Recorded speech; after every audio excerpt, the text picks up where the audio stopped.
Hi everyone, I'm giving a live broadcast of a simultaneous run by FIDE Master Dan Durham, hosted by the handle Walter White here at chess.com. Waiting for a number of games to start. Some people appear to be late. Uh, on the YouTube link, I will post a link to a blog I posted the other day with 4 of Dan's very nice wins against grandmasters. Walter Brown, Nick DeFermian, a draw with Roman Gingiashvili, and another game that Dan had a nice attack. Uh, but right now it looks like only one game has started. Let's go back to the beginning here. And Dan's being very generous. He doesn't care if he's white or black, rated or unrated. So if you want to get a slight advantage against FIDE Master, you want to take white. And that's what this guy has done. Okay. So let's just kind of run through the opening here. Dan's playing the Sicilian defense, obviously, and looks like he picked the dragon variation. He had when I first knew Dan back in the 70s. Let's see, what was he playing? He was playing answering e4 with e5. Um, there was a time he liked the Nimzovich Sicilian.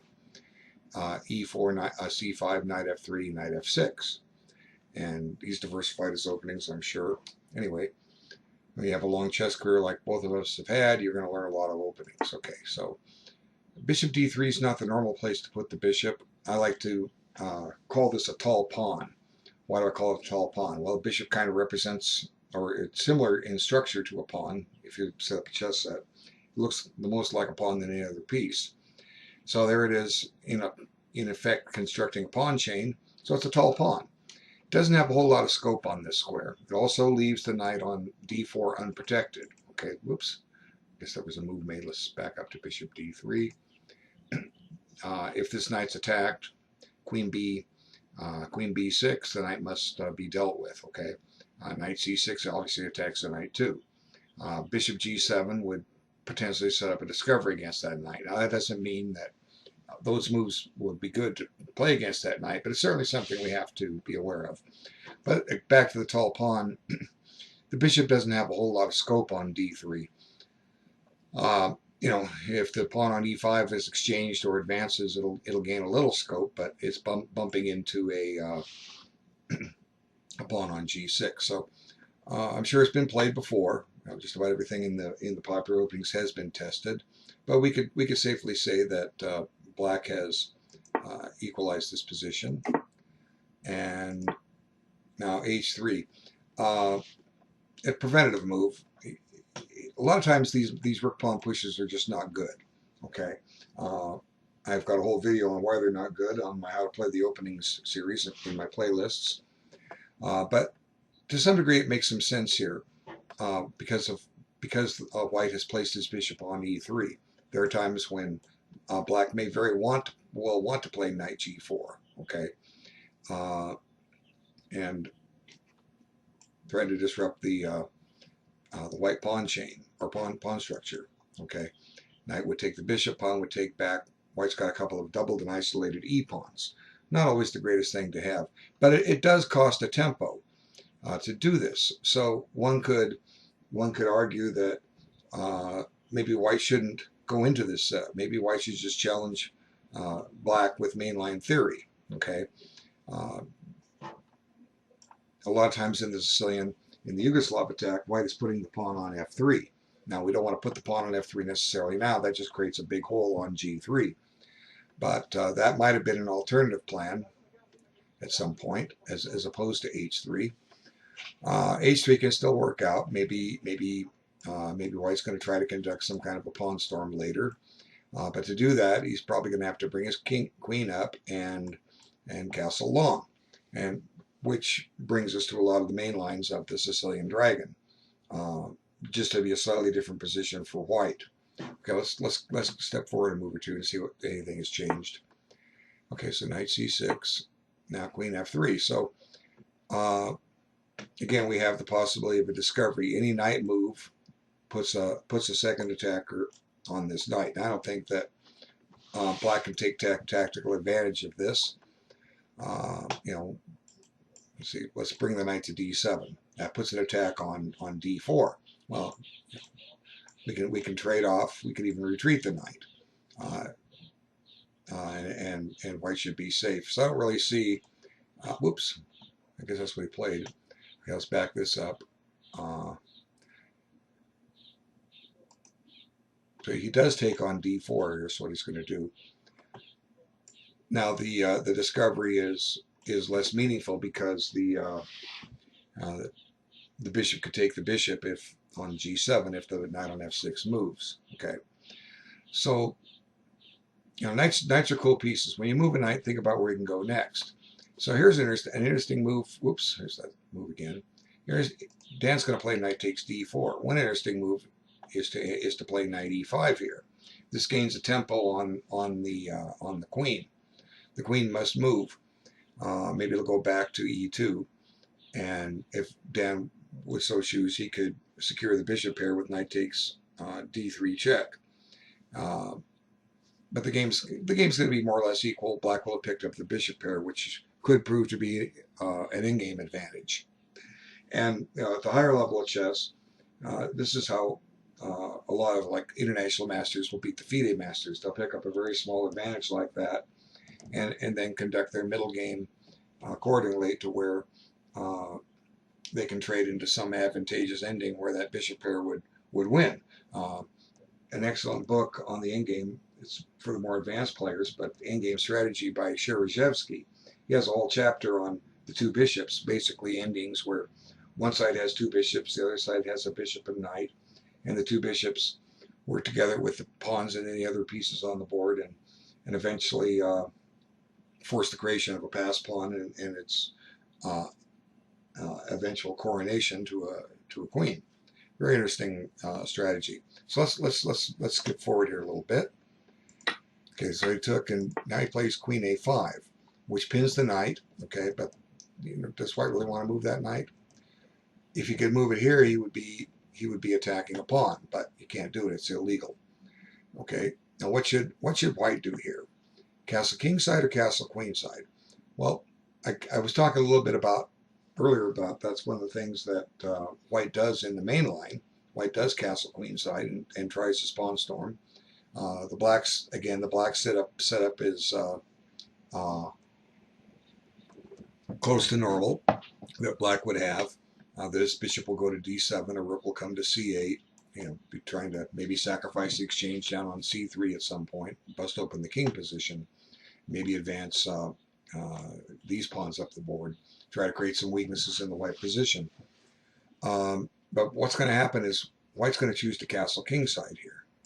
So this changes a lot of the dynamics of the position. White is less likely to attempt to attack on the king side now with a pawn storm. He might still try it, but we'll wait and see and talk about it as these opportunities arise. Now, the fact that the knight on c6 is gone, very often this knight finds its way to the c4 square. Well, it's not going to happen now. It's a very useful square for black to place a knight in a lot of Sicilian defense positions. And if you're playing white in the English opening, it's Sicilian with colors reversed, c4, e5, it's not uncommon for white to play for the corresponding c5 square. In English descriptive notation, we call that queen bishop 5. Okay, so white has played his rook to e1, which in effect says I'm not going to be playing for f4 and f5.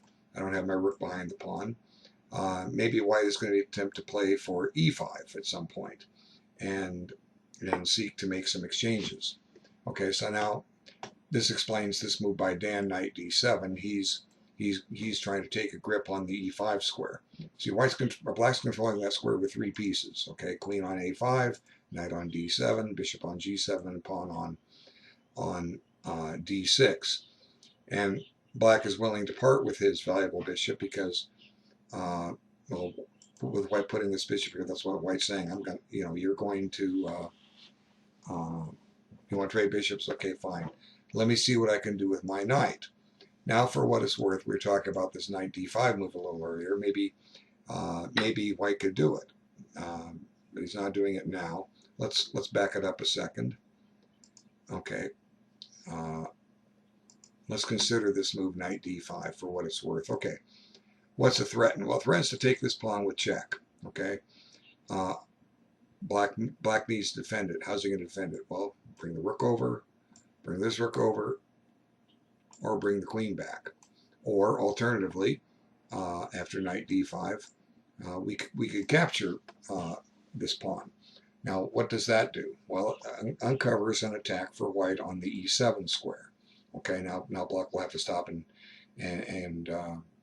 defend that. It also becomes a weakness and a target. At the same time, the interesting thing, the pawn on, let's back this up, the pawn on d5, let's see, oh, wait a minute, you can't play knight d5 in this position. This hangs. I make one move mistakes all the time. Let's back it up a minute and talk more about this idea. Queen a5. Okay, can't play knight d5 here. Okay, now you can play knight d5. Knight d5. Okay, it threatens this pawn. If knight takes, pawn takes. Wait, we're gonna have a target here. See, oops. Okay. I think every time Dan moves, it updates the board. I have to go back. Okay, let's see. Castles, bishop e6, knight d5. Okay, if knight takes, we're uncovering an attack against this bishop on d4. So bishop takes g7. Now, first question to ask is, what can this knight do? Can this knight go run around somewhere and wreak havoc? Doesn't look like it. So king takes, pawn takes, and now the bishop is loose. But guess what? We have control over d5. We can just take it. Black wins the pawn. So knight d5 wasn't an issue. Okay, now it's definitely not an issue. As I said, this thing's hanging. Okay, so now takes. Now, as I was stressing earlier, Dan has control of e5. So if white's trying to advance that pawn to e5 and simplify the pawn structure by opening up central files, it's not going to happen, at least this turn. So now we can kind of see, make a decision on whose pieces are better placed here. You know, my first impression is black's are, and let me explain why. There's a number of reasons. Number one, this pawn's on e4, which is restricting this bishop. Okay, so this bishop doesn't have a whole lot of scope.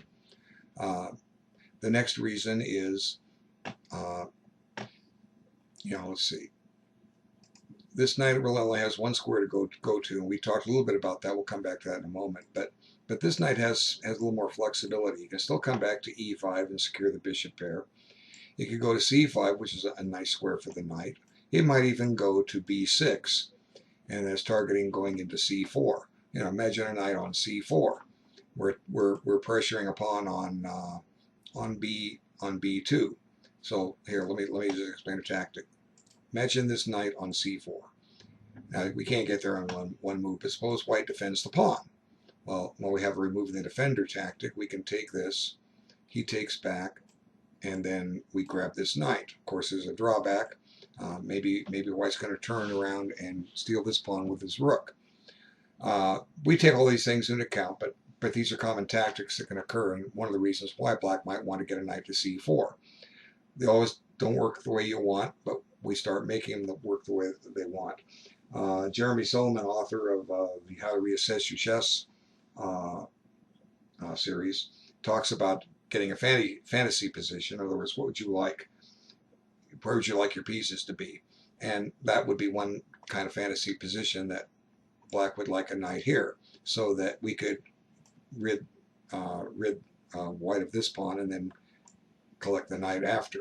Of course, as I just showed it, white has resources. You know, the counterattack on this pawn, and who knows, there might even be a later discovery with this move coming in at some point, uncovering an attack down here. A lot of things you have to factor in when you're trying to set up your fantasy position. I don't necessarily advocate Solomon's approach, but it is an interesting concept. Where would you like your pieces? And you know, that's a question white wants to ask. Again, let's talk about this knight d5 move. What does it do? Okay, well, it attacks this, but now pawn take, or bishop takes, pawn takes. Suddenly we have an attack down here. Now, So let's consider this possibility. Knight here. Say Dan plays rook here. Now, which rook to play here?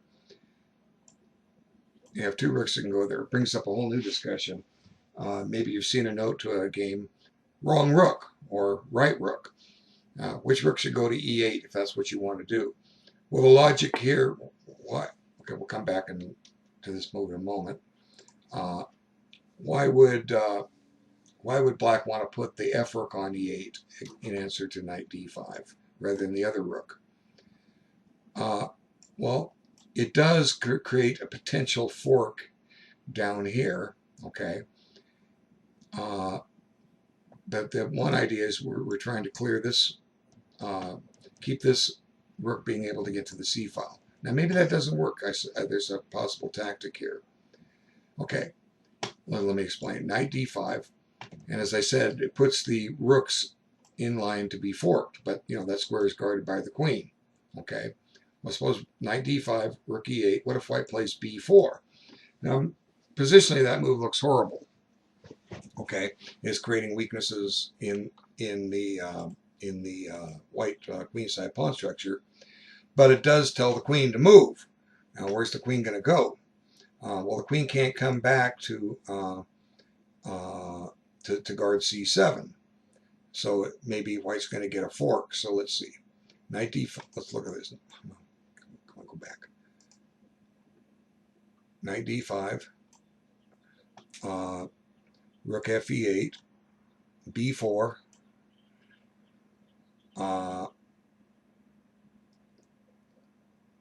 Let's put the queen on a4. Okay, now comes knight c7, and looks like white's going to win the exchange. So maybe rook fe8 is the wrong thing, unless I'm missing a tactic. Black is going to get a pawn for the exchange. He's gonna pick this guy off on b4. The knight will grab one of the rooks, and then we come over here. Now maybe white can play one of his rooks over to b1 and come down and snatch this. So every rule in chess is made to be broken. This would seem to be the logical move. Get the right position. Rook, knight d5, rook here, but b4 may refute it. Okay, so maybe we have to play rook here, and who knows? Maybe white could still try b4. Now he's not going to have a fork, but he has of the rooks. But after queen here, the knight will go to c7. Now the rook on e8 is going to have to move somewhere. So you come back, take the c file. Okay, then we grab this bishop with check, and the pawn takes back. And maybe white has some attacking chances. Black has a weak pawn. Now there's no rule that says that white needs to or black needs to play one of his rooks to e8. But what are his alternatives? Let's see. Knight d5 might have been a good move. We can always just come back here. Okay, that seems safe. And it's a fight, but knight d5 might have been a good move. Instead, white has chosen bishop b5, which I haven't begun to discuss yet. I don't know why Dan hasn't started another game. I know he's changed the settings to allow a simultaneous. I don't know what happened to all the other people, but they are not here.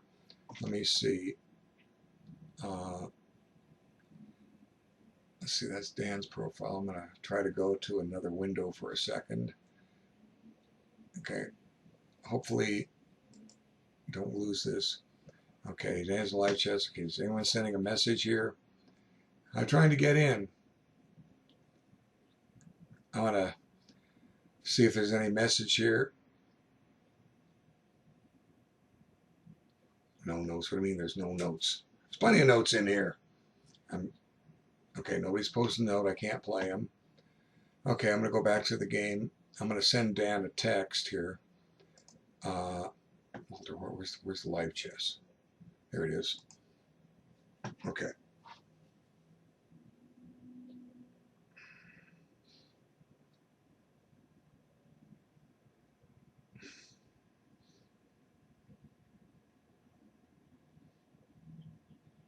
One game going. Are you certain you set up multiple games?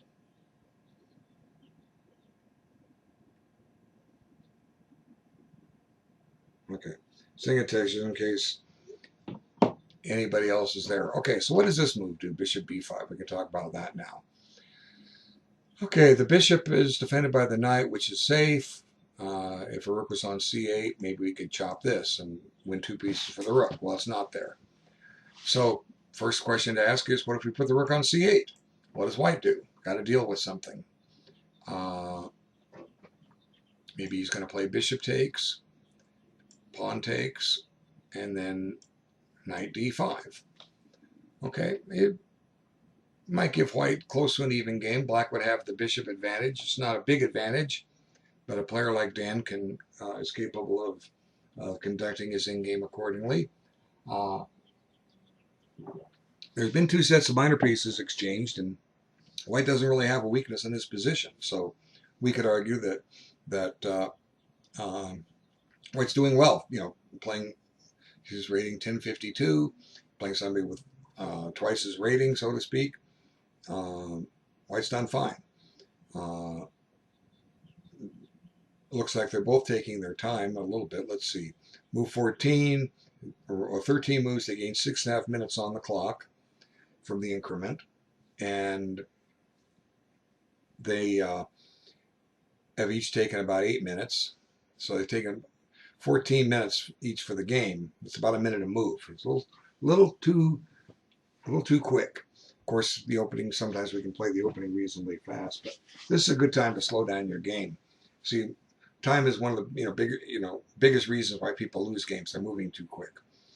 Dan will argue with me and say that it's because they don't think. Well, you know what? He's right. Some people just let the clock tick and they're not really thinking. They get hung up on their idea and don't take into account what is their opponent's trying to do. Well,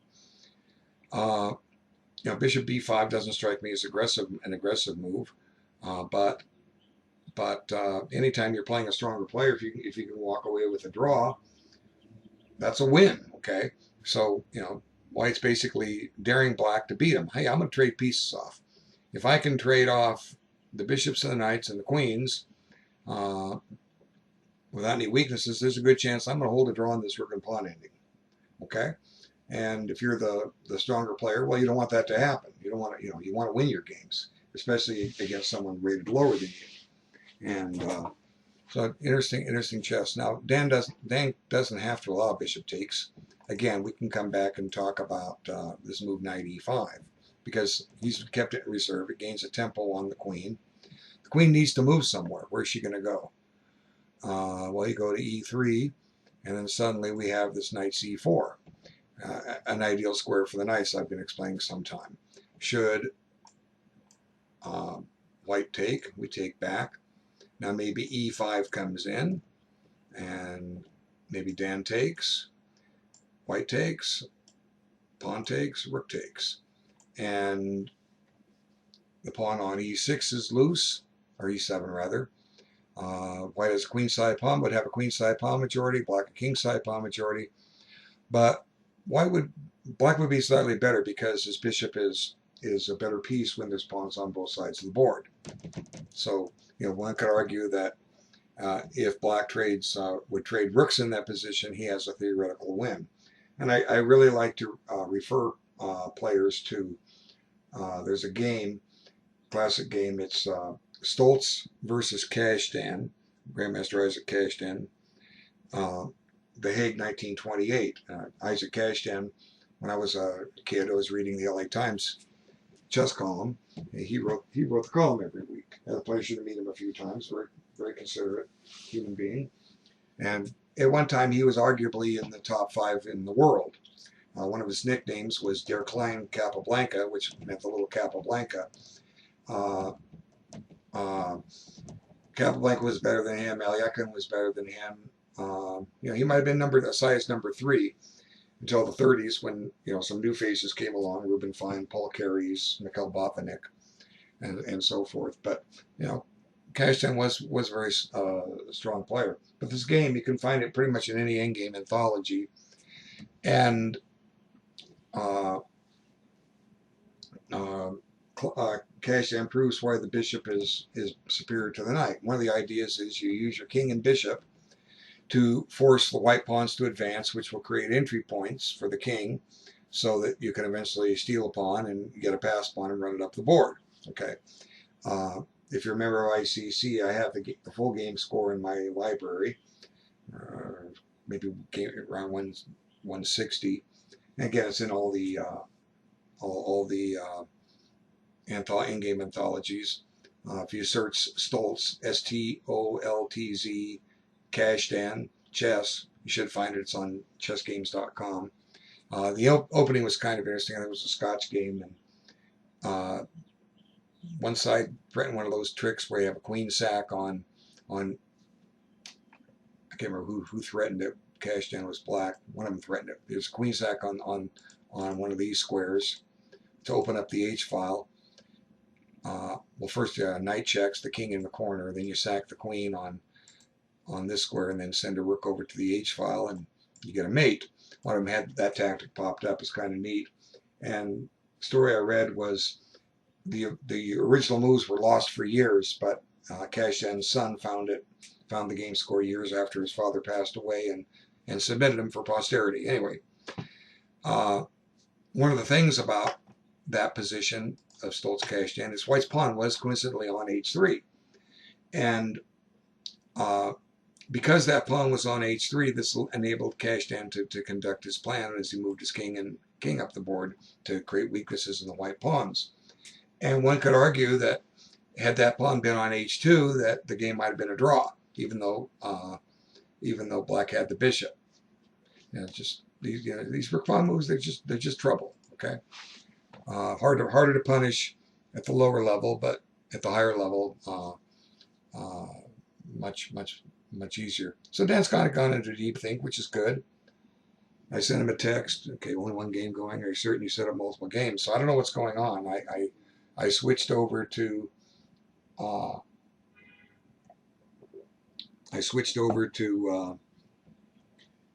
video lessons group to see if anyone was posting. Hey, I can't get a game. I know who's set up to play, but I don't have the list in front of me. I mean, if they're on my friends list, I may recognize some of these names. Let's see. Salsagoth is here. He says he's playing. Maybe he's playing Dan. Let's see. Okay. Okay, maybe it's going. I'll wait for Dan to tell me he's playing. Let's see. How do I watch him? Remove friend. No, I don't want to remove my friend. Okay. Follow. Observe. Let's see if he's playing Dan. Connection lost. Trying to reconnect. Don't give me this, chess.com.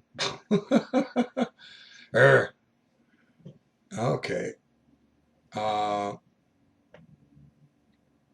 T. Taylor was set to play him. Okay, so apparently the simul's going, and I'm following Dan, but I only caught his first game. So that's kind of unfortunate, but, I'm new to version 3. I prefer version 2, but I'm using version 3 today. Okay, so connection lost, trying to reconnect. According to my computer, it says I have access. It doesn't say it's not. I don't have access. Okay, let's see. Dan's time is frozen at 45:27. I'm connected and secured, so it's something on chess.com's end. So, this is Dan's first simul. It's my first observe simul on version 3. I've done a few on version 2. So, apologies to the other participants. Connection lost. Okay, I don't need a connection lost. Let me try to refresh. Okay. I'm refreshing and see if we get any luck here. I certainly like to comment on more games, and And that's what I'm trying to find those games. Okay, now I'm getting a blank screen here. Well, I've got the chess pieces, the background that I set up for chess.com, but now I popped up a brief. Chess.com is not responding. Okay, now I got nothing here. So let's see. Go to my friends list. There's Salsa. Okay, so Salsagoth does have the game going. Good. Okay, good. Now, I have to try to find out who Dan's playing so I can be able to see these games. Okay, now Walter White.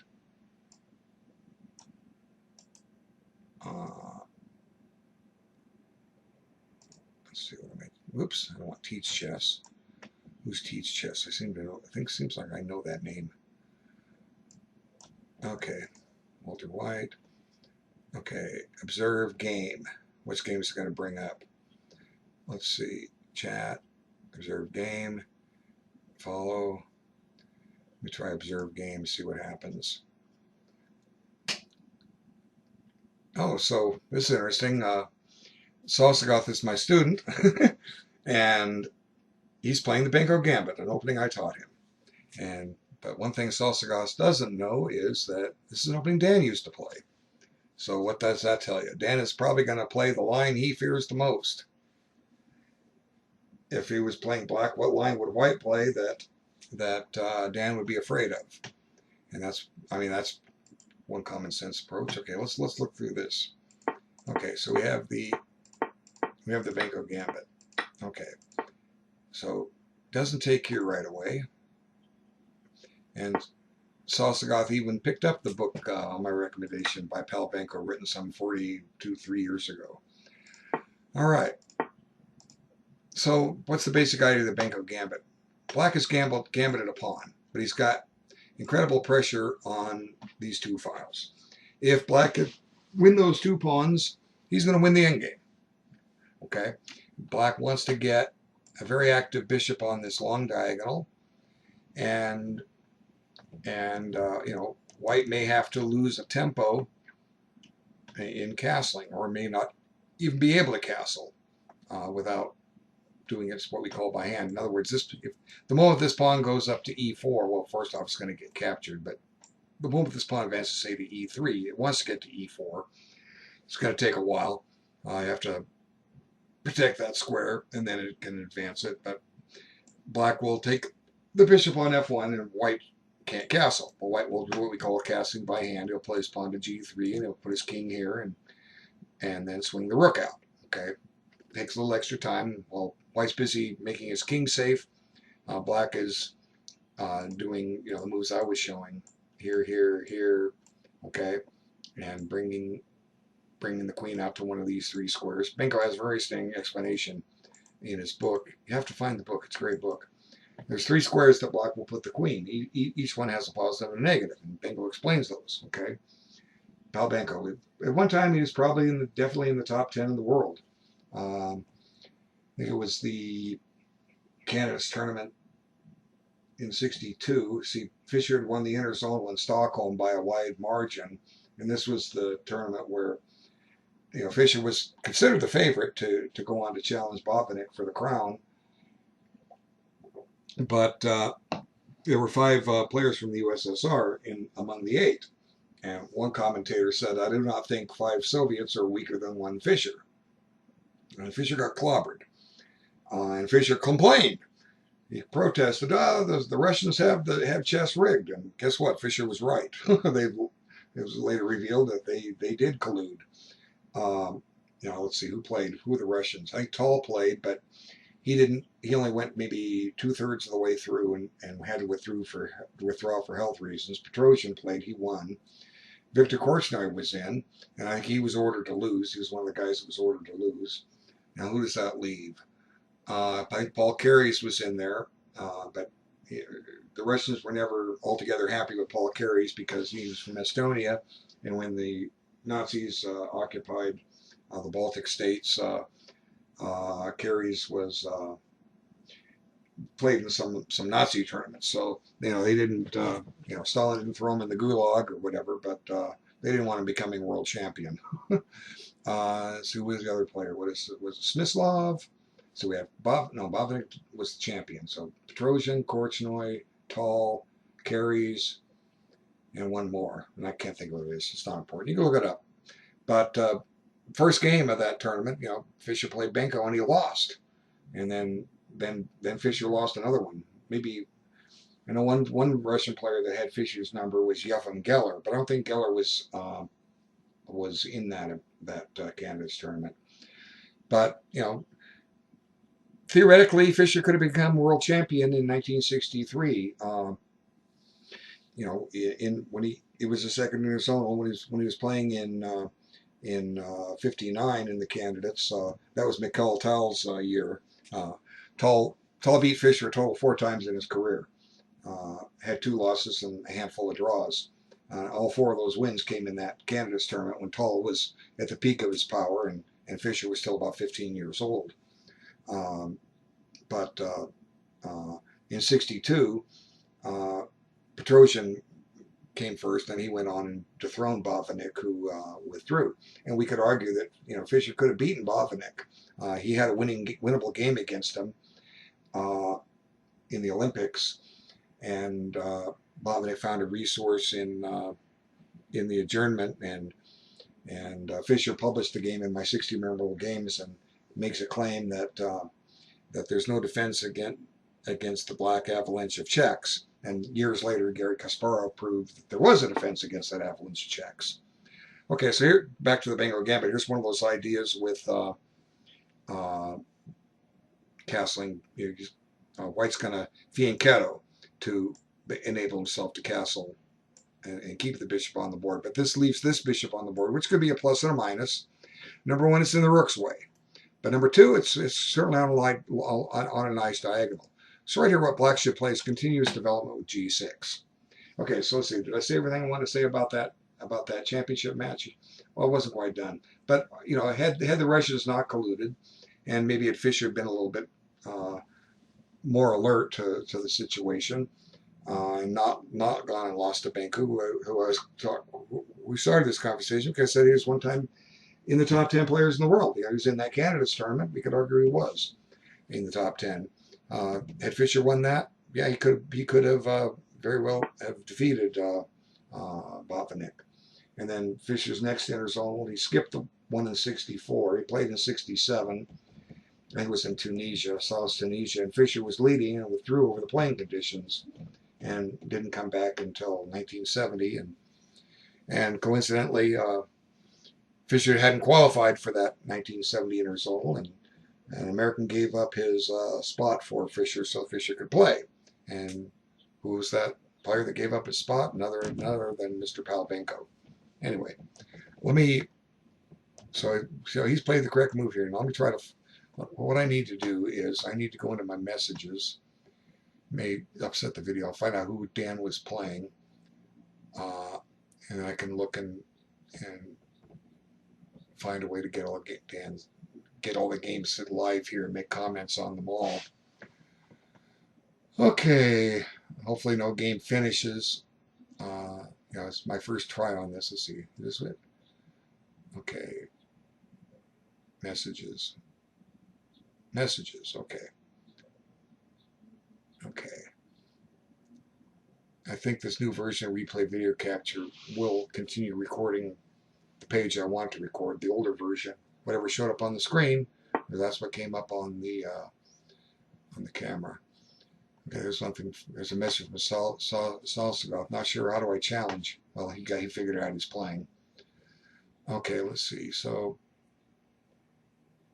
Walter White, I gave him a list of who was entered.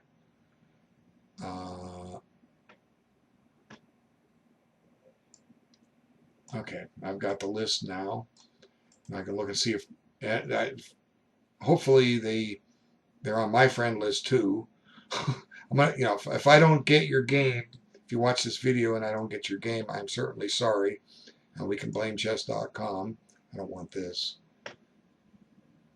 Get rid of that page. Okay. Bring up a notepad. Okay, let's see now. New Okay, now I got to, whoops, that's not what I want. What did it take? Undo. Okay, why didn't this take? I'm copying these names. Wait, there's one more. No, these are all in. Okay, copy. I got the list of people that signed up for the Simul. Come on, work. There it goes. Copy. Paste. It's still not giving it to me. Okay, this is ridiculous. Ugh. Irritating. Okay.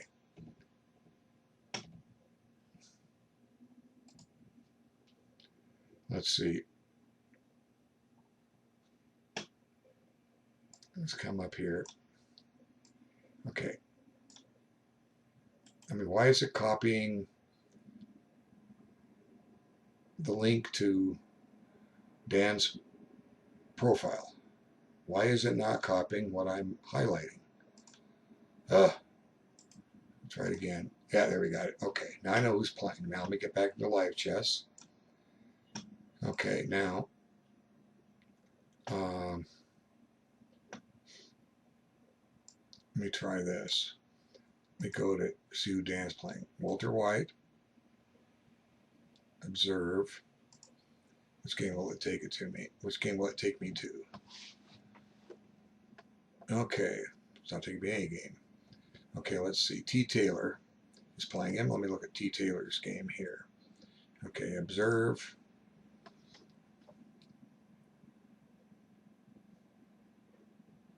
Okay, where's T. Taylor's game? Why isn't it taking me to T. Taylor's game? Do I need to go back to version 2? Okay. There's Salsa got the game. Maybe I just need to close this game down. Okay, I know I can get it back. Okay, I'm going to close that down.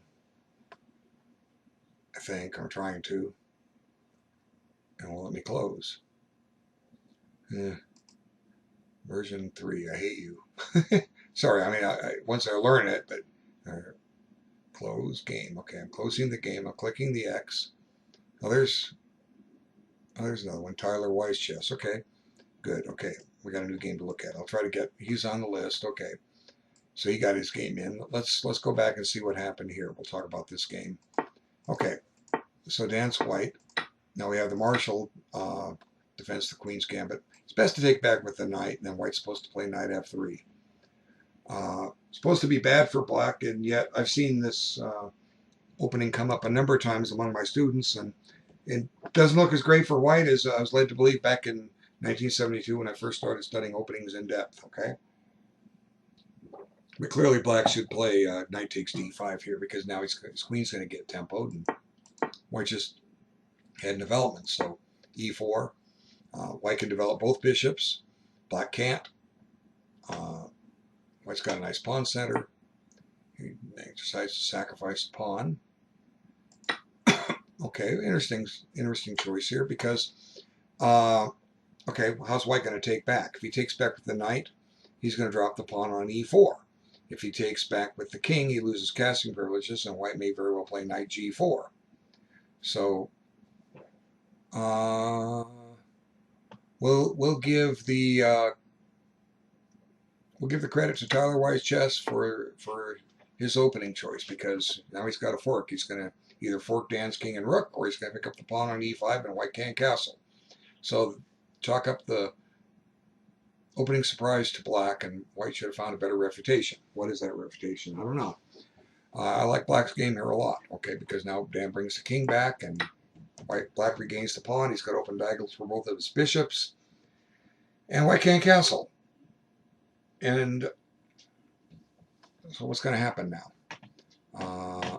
The knight's on a good square, keeping the bishop out of a couple. Okay, white can kick it and then bring his bishop to c4. White could slow play it with bishop e2 and knight f3. The idea being that way can develop the knight and not get double pawns. But if black, well, black probably doesn't want to take, but Eventually, White would like that. Maybe they can get his king up to e2, but White's achieved nothing out of this opening, so something has gone wrong here. What went wrong? E4 looks like the natural move. I mean, who wouldn't play that, right? So maybe White needs to come up with something else. Let's see if we can solve that something else. What if we put the bishop on g5? Okay, why am I doing that? Well, the idea is that when I do this, now I can take, and when your queen takes, I can take back with the rook. And I don't have to give up castling. That's the idea. Is that the solution? I don't know. First thing that pops into my mind. When we analyze if something doesn't work, we try to find an improvement. Now, what does black do on bishop g? Whoops, back here. What does black do on bishop g5? Does white want to double his pawns? Well, black can play knight d7. Okay. Now maybe it's the time for e4. Okay. Black could play e6. Now, once again, maybe the time is for e4. Now, bishop g5, e6, then e4. So certainly, maybe bishop g5 was the proper move here. Whoops, let's go back to here. Bishop g5. In an early version of the Trompowsky, d4, knight f6, bishop g5 on move 2. Black's second move is often knight e4, chasing the bishop. We'll notice that that's not an option here. Okay, here's one of my old students. I sent him an invitation to play. Is he happen to be playing? Let's find out. Is he playing, Dan? Probably not, but we'll see. Let's find out if he's playing. I sent out invitations to all my students. I mean, a lot of them. Okay, why isn't it taking me to his game? I see another one of my students playing. Okay, why isn't it taking... Let's get out of this game. Yeah, I love the old version. All the games that you were playing would pop up and you could just scroll from one to the other. So I'm doing something wrong, but I'm learning.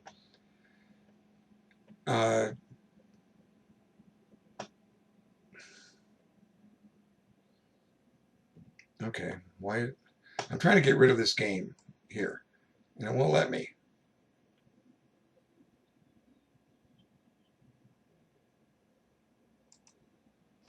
Okay, so if you're playing, Dan, and I didn't do a live coverage, I'm certainly sorry. I'm trying. I'm trying. It won't let me close this game. Phooey. Phooey, phooey, phooey. Okay. Okay.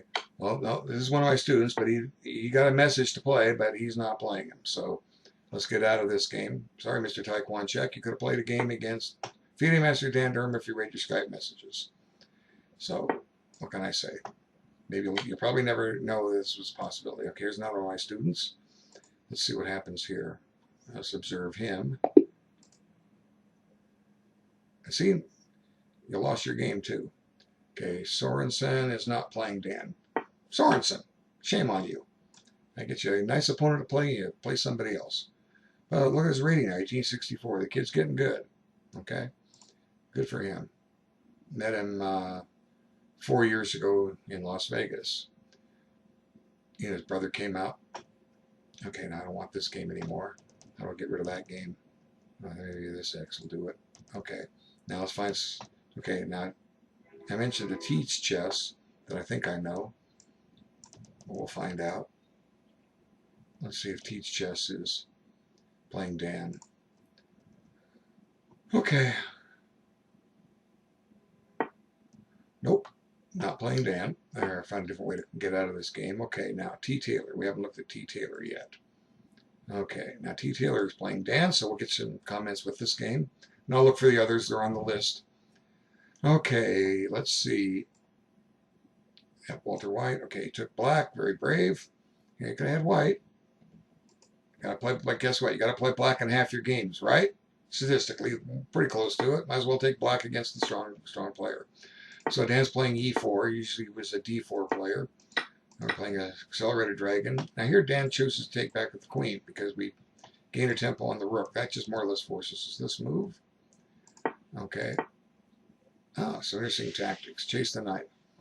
So where's that knight go? Knight's in a little bit of trouble. So this could be a book refutation of one of the reasons why you don't want to play an accelerated dragon. I'm not entirely convinced that's the case. Let's see. Black doesn't have to move his knight. He can play knight c6. Let's see what he does. He does play knight c6. Okay, now we're going to park the queen. Interesting tactic is if you put the queen here, black could play e6. Say, go ahead, take my knight because I'm going to steal your queen from you, bishop b4. Well, Dan won't fall for that. All right, but, you know, we're not as good as Dan, and we don't always play people as good as Dan or anywhere close to as good as Dan. We're trying to learn chess, right? Okay, so a few tricks. So he puts the queen here. That clears the d5 square for black to advance to. And now he comes back. Okay, what do you do now with white or with black? Probably e6, but what's starting to happen? Swiss cheese on the king side for black. If you play e6, you know, got a whole bunch of holes here. So he decides to put the knight on b6. That seems reasonable. We'll go with that as being the best move. Stops bishop c4. So what should white play now? Knight c3. H4 with the idea of h5. Go for an attack. Or just simply play, whoops.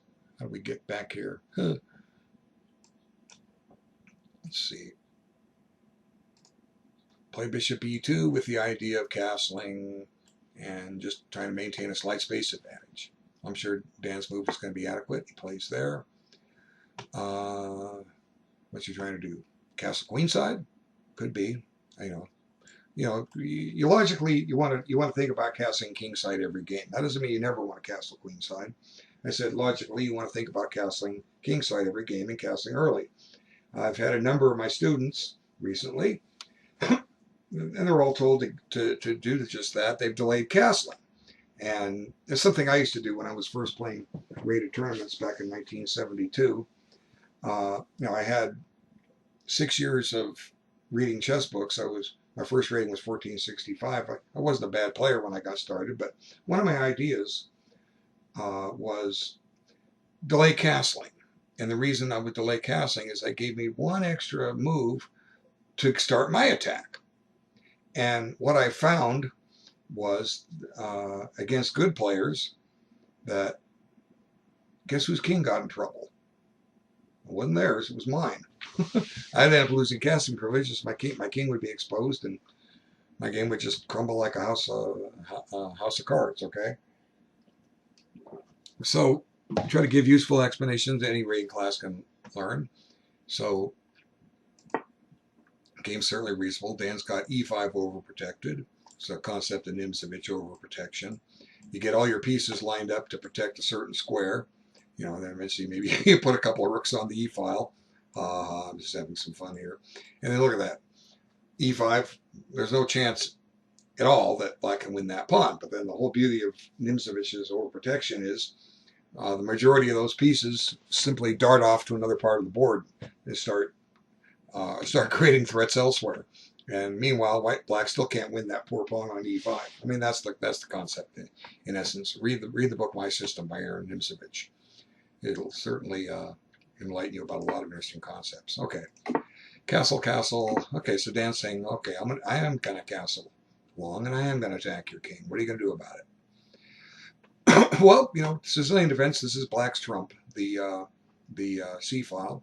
But right now you can't use the bishop. So how's he going to get this bishop into play? Interesting concept here. Okay, d6. It's going to drop a pawn, or at least if white doesn't take it, leave black with a bad pawn. But it does open up this diagonal.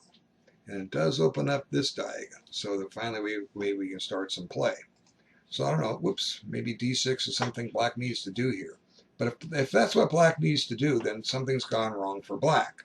That it would have to accept a structural weakness to conduct an attack. Okay, so a5 with the idea of a4 and a3, trying to open up the white king, and Dan is undaunted. He plays h4, and I decides to stop him. So here I am critical of the rook pawn moves, but Dan has said, thou shalt not pass. Who has said that? Gandalf in Lord of the Rings, right? to the Nazgul, thou shalt not pass. Or maybe it was the Balrog. I don't remember. Maybe it was both of them. You hear that line, it just sticks in your mind. Okay. Ian Fine's excellent book, The Middle Game of Chess. Pick up a copy, read it. It's an English descriptive notation. Pawn to king 4, pawn to king 4, knight to king bishop 3. Ha ha ha. I notate some of my games now in English descriptive just to drive you kids crazy. You know, what is he doing? How is he writing his move? I don't understand that. Or if they can't keep score, they want to get my score sheet. Can I copy your score sheet? Here you go. They look at that. What is this? You know, back in 73, algebraic notation started becoming popular.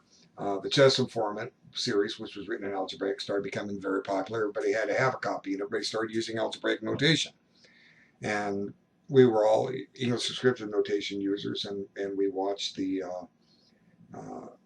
kids using algebraic, and it confused us, and eventually we all switched. And a couple of years, 2 or 3 years ago, there was a topic on chess.com about English descriptive notation, and I love it. I mean, it's what I learned on. I'll tell you the story. Fifth grade, I found out there was a chess column in the LA Times, and every Sunday, and I open it up, and there was Isaac Cashden's column, and he'd tell the local news, local chess news, and international chess news, and there'd be like 3 or 4 games to play over. It was written in chess notation. I had no idea what to do there, but I remembered the rule book of my chess set had a diagram that showed all the squares by name. In English descriptive, every square has 2 names. Okay, this is White's King 1 and Black's King 8, and we write the moves from White's moves from White's perspective, but he also writes Black's moves from Black's perspective. So this move would be pawn to rook 5. Okay, now technically it's pawn to queen rook 5, but pawn to king rook 5 is not possible. So anyway, Fine talks in this. By the way, let me finish the story how I got taught myself in descriptive. I took my board, set it down as a cardboard board that folded in half, and I put masking tape on all 64 squares. And I wrote both square names on each piece of masking tape, and put the pieces on top. And now I could play over the games. You know, pawn to king 4. Well, where's king 4? Oh, there's king 4 right there. Okay, where's pawn go there? Well, this one. Aha! And just follow that. I did this for 3 weeks, then the times came, and I dragged out my chess set, and I said, you know what, I got this. I pulled all the masking tape off, and I never looked back. I had one of my students I was teaching to duplicate the way I learned. I had him do the same thing, and got him some of the English descriptive books that I first read. You know, you want to do what I did? You want to be as good as I did? Let me teach you the way I learned. And anyway, that's a whole other story. But back to Fine's Middle Game of Chess, he talks about the one way, you know, Black wants to break with b4 here, and one drawback if you go for b4 is this pawn may sneak by. Well, one idea is you lock it up, you block it here. You know, or let me say, you're blocking the pawn here, then you can advance this pawn up, and this pawn can't sneak by. So a long explanation for an interesting concept. I love to talk. Teach you a little bit about chess and history and how people got better. Maybe you can take my methods that work for me and steal 1% from me and 1% from somebody else and 20% from somebody you like much better than me for the way they explain chess. Okay, let's get back to this. So there's that move I was talking about. Accept a structural weakness to maybe get some activity here. He almost has to. But again, like I say, one of the drawbacks with Black's opening is that Black is going to have to take weaknesses to do this attack. So let's see how Dan handles it. Right now he just ignores it. Says, I don't care about the pawn. I want your king. Okay? Very interesting response here. Okay, so develop with tempo. Got to take care of the queen. Now she's lined up on the h6 square. You know, I would like to take, put this bishop here, make a trade, bring the queen down, and try to checkmate Black. Okay, Black's getting his pieces out. Now he says, I'm going to take your pawn. Now he says, if you take the pawn, I'm going to, I don't know, what is he going to do? I'm not sure about this. Looks like White should be doing okay here. And clearly taking here comes up with a discovery. But Dan finds a very interesting move. I can see the score of the moves here. I like Dan's move. He's basically saying, you want this rook active? I'm not going to let you get it active. I don't care about the pawn. Like I say, I'm going to get you king. Okay, I'm going to play d7. Keep your rook on e8 out of the game, at least for now. So he captures. Now this knight is pinned. In order to use this rook over here, or here, or here, we've got to get the queen out of the way. And the queen doesn't have a whole lot of squares to go to right now. Oops.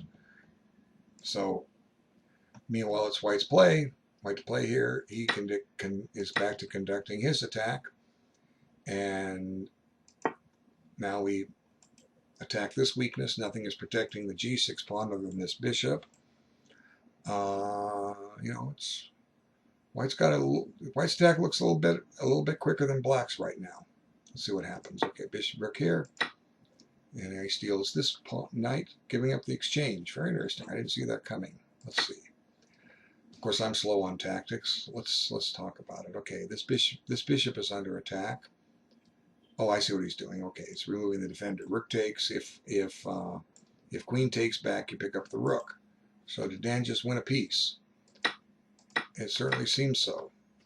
White has 4 minor pieces. Black has 3. Okay, so clearly Black has blundered here. Maybe Black needed to try to play queen b6, offer a queen trade. You know, if there's no rule that says White has to take, but if White takes, we take back with the knight. We gain a tempo on this. Maybe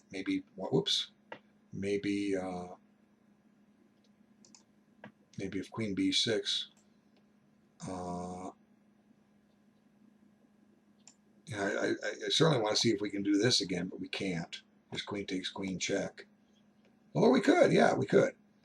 Queen b6, queen take, rook takes d7. Queen takes check.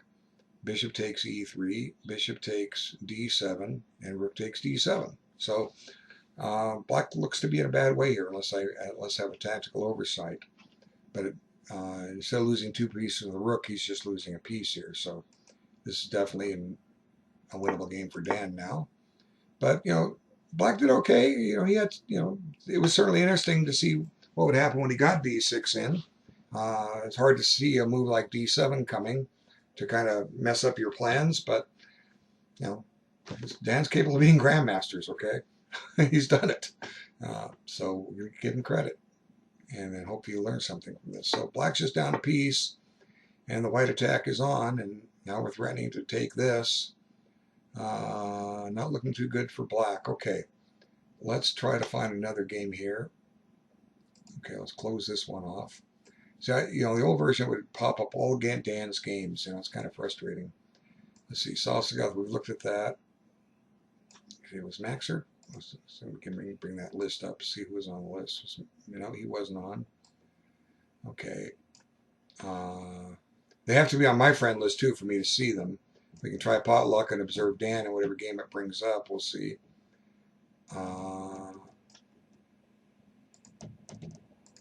Andrea, okay. Salsagoth. Wolf, what happened to Wolf? Now, Wolf is the game we started with. Is that game still going? Maybe that game's over.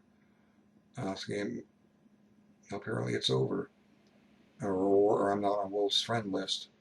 I didn't anticipate that I couldn't watch the simul. Okay, so let's just observe Dan and see what game it brings me to. Looks like his rating says 2097. That could be his blitz rating.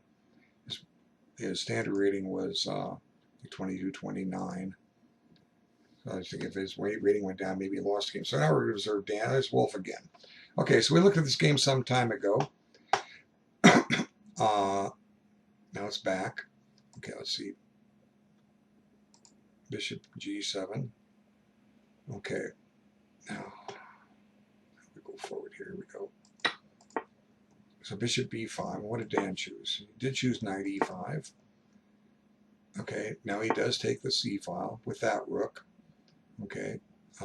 Keeps an eye on a7, although the queen was already guarding it. You know, keeps this rook on it. planning to play knight c4, move we talked about, knight c4 followed by knight takes b2, and we have an extra attacker on c3, and earlier was discussing ideas that maybe white can take on b7. But we also have to watch out because, okay,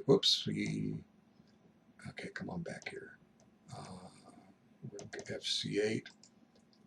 We also have to consider the idea that we're planning to take here on c3 and pick up the bishop. So white says, well, okay, if you want to do that, I'm going to pin your, well, I pinned your knight. I'm going to win your knight with f4. Okay, so let's see. Rook takes, queen takes, f4. Now, that's not the only continuation.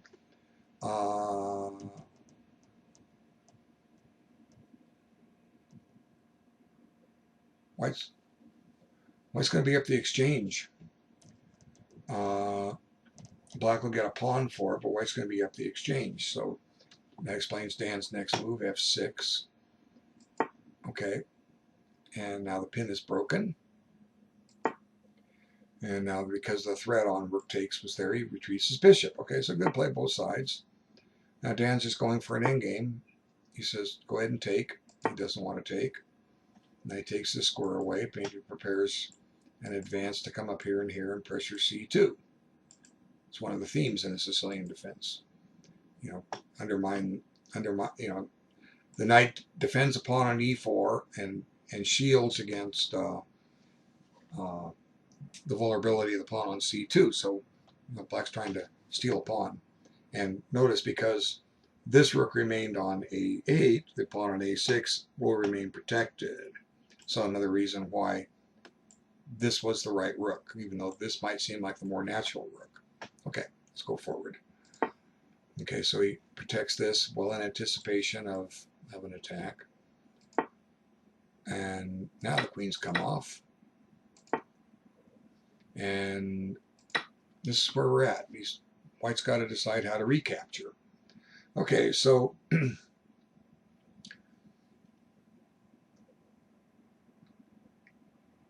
if rook takes, let's see,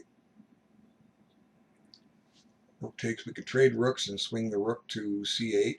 You know, we'll have to give white credit here for hanging in there. I mean, you know, he's gone 21 moves against a player, very, very strong player, and you know, it's difficult to say exactly how black is going to win this game. So if I know Danny will play rook ac8,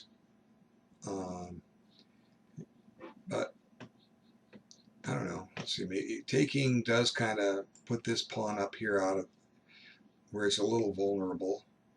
They could then transfer a rook up to c5. Let's see. Yeah, rook takes, pawn takes, rook c8, and the idea is rooks. Oh, I did play here. So maybe, you know, I could be wrong. Maybe this does create a threat down here. If white takes, white has some pressure, or black has some pressure on c2. I don't know. Rook takes d5 might have been an interesting move just to create a weakness here. You know, just imagine. Let's take this back. Just imagine this being a pawn, the pawn on e4 being there, and you know, this rook off the board. Okay, what we've done is we've taken on d5. The pawn came over. Then we're getting two moves here and here. You know, rook to c8 and rook here. How does white defend that pawn on d5? If he plays rook e8 or d1, you know, the c2 falls. Now, white has a move to try to protect things. You know, he could play g3 with the idea of being able to transfer the bishop to g2. But who knows? Maybe this knight will come into f3 with check. And if the king comes up to g2, we can't get the bishop there. If the king goes to h1, we've driven it in the corner. You know, certainly a possibility. Maybe then I can come down to d4. I mean, I don't know. I could be wrong, but it certainly looks interesting. So I think earlier we were talking about positions where that pawn moved, and here it has. So what's white trying to accomplish here? Is he just going to lose a clear pawn? Rook takes, rook takes, rook takes. I don't see what he has. So 23 moves looks like White just spoiled his game, but I could be wrong. Okay, let's see. I'm going to close this and close this game and try to observe. Oh, wait, he won by resignation. Okay. Oh, so here's one I missed. Okay, and he was on the list. Okay, so let's see. Walter White won by resignation. It was. So let's cover this one. I'm sorry I missed this live. Okay, Dan is White. Okay, let's cover this game. So give me his game's over. At least I didn't miss this. Okay, Ruy Lopez. The Berlin defense. Now, the big story, or the skinny, so to speak, on the Berlin defense, black plays for a draw. And, they do this at the highest level of chess. The object in a match is win with white, draw with black. And apparently the Berlin Wall, you can draw at will. If you're super grandmaster, nobody can beat you. So it's brought attention to the move D3. Now, in a way I feel sorry for the top of the world, because they sit there and they can't. It's hard for them to get an advantage against somebody that's close to their equal. They have to try to get the slightest of advantages and milk that, and they just can't do it. That's a number of reasons. A lot of those games are green and draws. Okay, what happens is I got some new software. This has a feature that I like. It lets me pause the video while it's going, because sometimes I just have to stretch my legs, and right now I'm getting a little hoarse. So I'm going to press my pause and continue this in about 3 minutes, and I'll cover this game and come back and cover the other ones. So back to this, the D3, the grandmasters at the top level have gone to playing D3 in an effort to avoid the Berlin Wall and try to find another way to get a small advantage. So for what it's worth, that's what's happened. Black develops the bishop to C5. I know a similar opening position. Black has this crazy gambit D5. It's got some really interesting ideas to it. I don't think we're in the exact position. That's a whole other story. So, actually, this could be the position. White has this, but it gets very dangerous. Kind of beyond the scope of what I can do. I had an expert friend, Ron Pease, that played this. I knew it quite well. Anyway, Queen E7, just a slow, safe, solid approach. Secure E5 is a strong point. Let's go forward, castle. Now E6. Now what he likes to exchange. Now one thing about, so I want to make a comment, because black hasn't done this. Usually, the bishop comes here. When it retreats, it gets kicked and it has to stop on B3.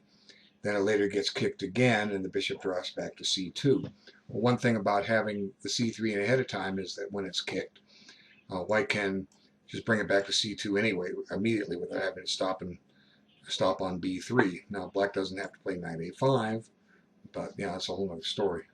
But he likes to take. And I guess we could have the center fork trick here.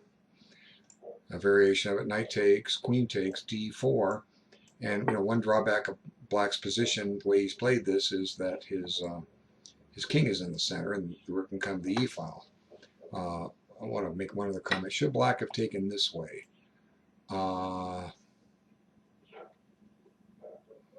Just activate this bishop. It looks like you can still get the center fork trick in, and that's what Dan does. Okay, so the interesting thing about the center fork trick is that when it comes out of the opening, E4, E5, knight F3, knight C6, knight C3, knight F6, bishop C4, mistake, knight takes E4. If white captures on F7, check, black can't castle, but black has the bishop here, and he's going to get a nice pawn center with D5 in. Here, You know, white had already given up the bishop pair, so white's not going to get the bishop pair here. So we'll see what happens. And gains tempo on the queen. With the pawn on c3, we can't snatch the b pawn. We're also putting an attack down here on c7. So this may not be working out for black at all. Queen just looks a little misplaced. We can grab the pawn if we want, and we may want to try to park the bishop here. We could kick the queen, and you know, queen comes back to protect. We get to kick it again. If it goes back here, you know, the queen's just out play. Oh wait, we're on this guy. See, I miss one movers. Okay, how's Dan going to cover b2? He's not going to worry about b2. He's going to take here anyway. Oh no, rook covers b2. Duh. See, I can't see tactics past one move. Give me a 10 move combination, or one move long. Give me a 10 mover. I'll solve. You know. I wish. Okay. So looks like white's getting the upper hand here, and he better castle. That bishop's going to plant itself on d6. It goes there anyway. And there's that knight a3 move I was talking about. So that queen's just kind of danced around the board a little bit. Doesn't really have a home. It's gone to e7, e5, b5, and now g5. Okay, so white's picked up a pawn and just continues developing its pieces. Now, strategically, it's probably a mistake for black. You know, you want to keep the queens on the board. Although, arguably, black is getting a very bad game here. You know, this bishop is just useless. He needs to activate it, and that's the only way he's going to activate it. Maybe put it on b7 and try to get the c pawn advanced. But you know, it's difficult to see what black's going to do with that bishop. So here, white could just trade queens and have a good ending. Instead, he says, "Go ahead and trade queens if you want. If you don't, I'm going to trade queens. I'm going to steal your pawn on f7, threaten to mate on the back rank." So, you know, this is looking very good for white. Now it's just a matter of what can you do with this knight? How can you get this knight into play? You know, we think about knights, trace a path. Okay, this knight can go here. Hey, you can go there and drive you back. Okay, he can go here. Now where is he going? Not too sure. Well, he can go here. Now he's ready to hop in here, and then take there and win this. So, knight c4 or knight c2 with the plan of going to e3 would seem to be good for white right now. And instead he plays here. Well, can't argue with that. It does give black this square, but I'm not too sure black can use that. It does create a possibility of opening up this diagonal. So maybe e5 wasn't the best choice, but then again, where does he put that knight? Well, we'll find out. But I kind of like this move with this plan. Okay, but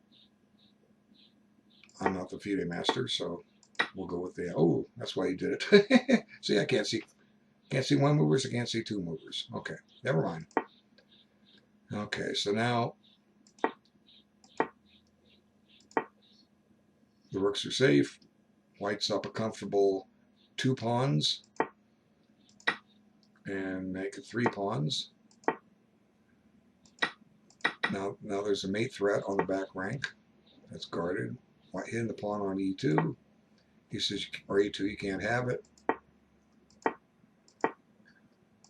And you know, black's trying, but white's just got too many pawns here. You know, a 6-3 pawn majority on the queen side, or no, I can't count. 5-2.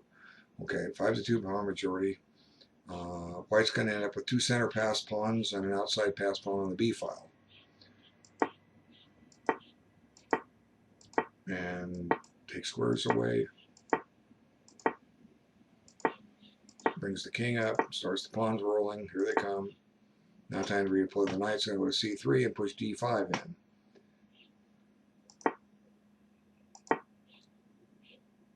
Now that pawn is safe from the bishop. Okay. Could be a potentially weak pawn. Usually you don't want to advance your pawns in the ending. They can become targets. What kind of targets? Well, for the king. There's certain innings when that king will just come right up and say, "Thank you very much for making yourself a target. I can get there quicker." minor pieces can get behind pawns, and on F4 will pressure that pawn. You know, that pawn was better served on H7. Although being 3 pawns down, it's hard to find a good plan for black here. But general rule, keep your pawns back, unless you're trying to make a pass pawn. If you don't have a pawn majority, don't advance them. Okay, so here comes D5 coming, and that bishop's going to have to back up, and just improves the king position, and now working on making the knight stronger. Not looking good for black. How's pawn? And just had to give up a piece to stop the pawn roller. Now here goes another piece. He doesn't want it. He wants to attack that, and now it's pretty much over. Here he's going to win the rook. He could, you know, a lot of people would just say, "Oh, bishop takes rook," but Dan finds a finesse move. He checks because the rook is pinned. Now the king must vacate protection of the rook on E7 and game over. Well, nice try, Perak. You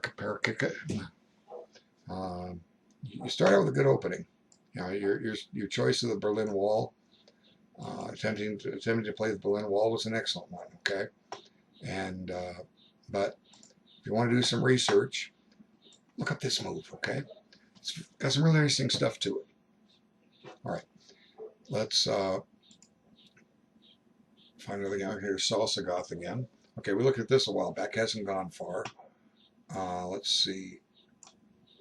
Okay, Dan was, last I remember, Dan was attempting to fianchetto his bishop and castle, and black is doing what he needs to do. And queen c7. Now this rook will come over to b8 at some point. Okay, where's this knight going?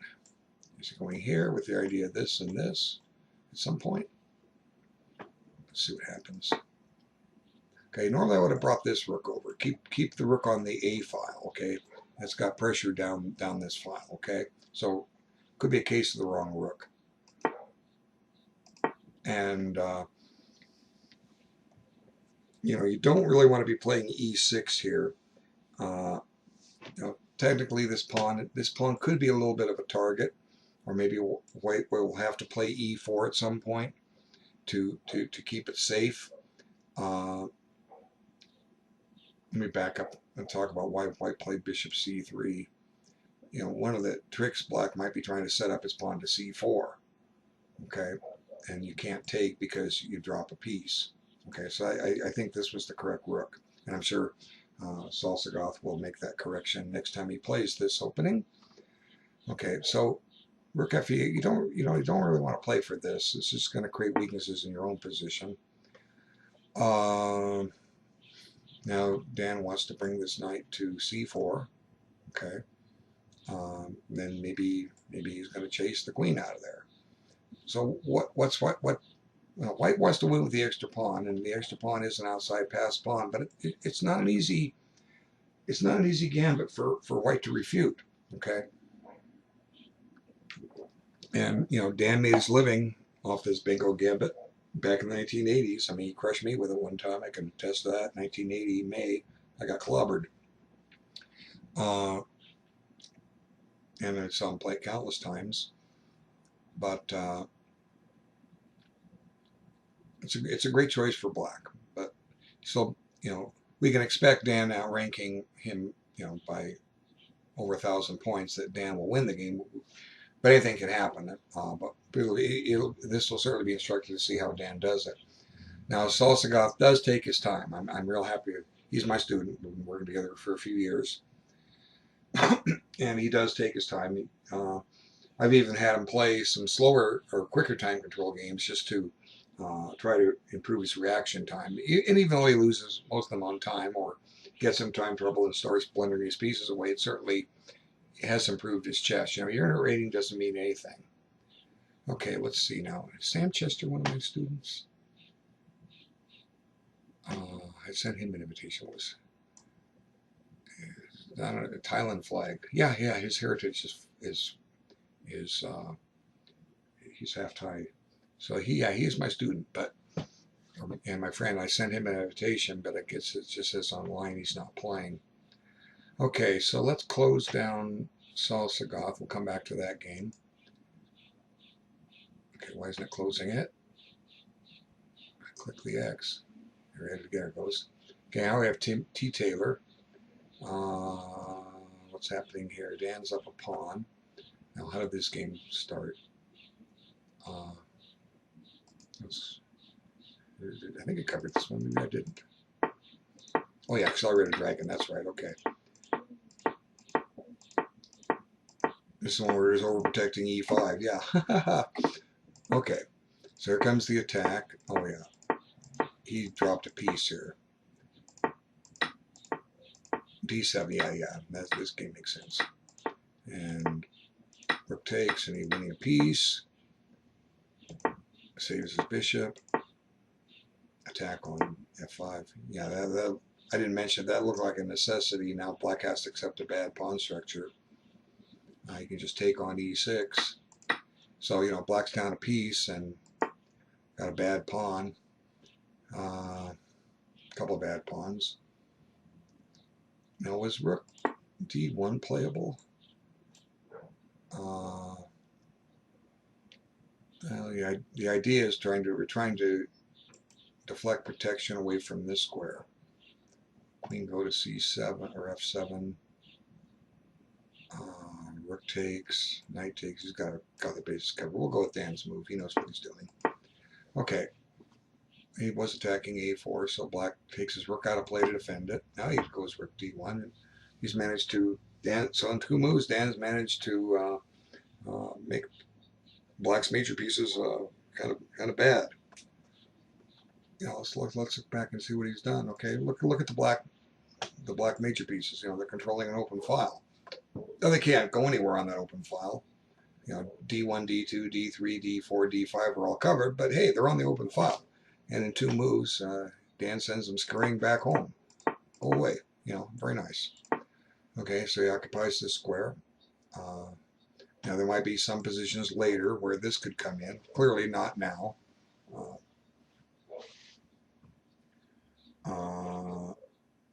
It might be some kind of decoy sacrifice to undermine here. Let's see what happens. Okay, E4.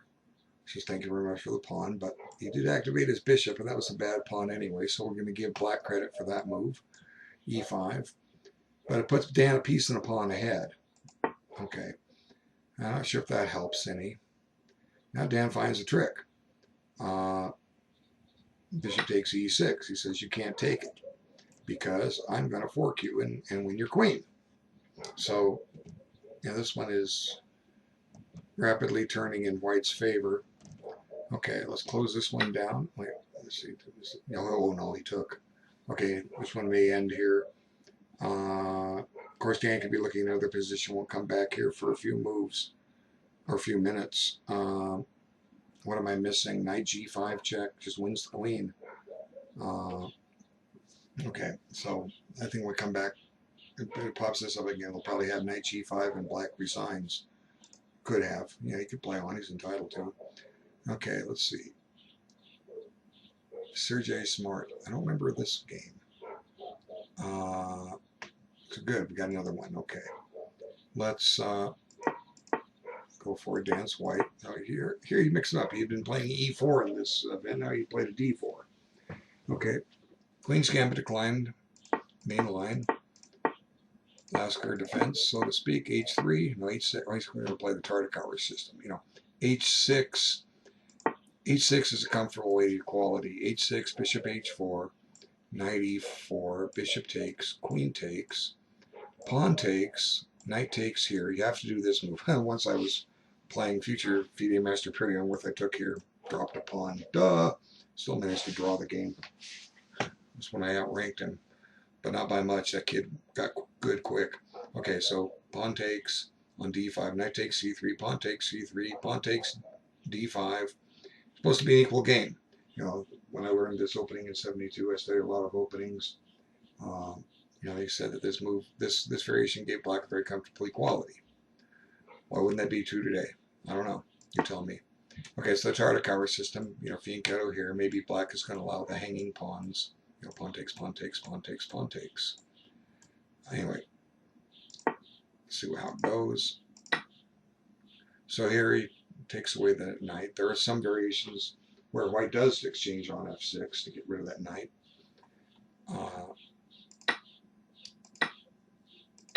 So black could still go for the hanging pawns, it looks like, but we got to watch out for maybe some pressure down here. And when's black going to play c5? He's certainly ready for it, but he's delaying it. Now c5 may be a problem, because c5 is met by knight d6. So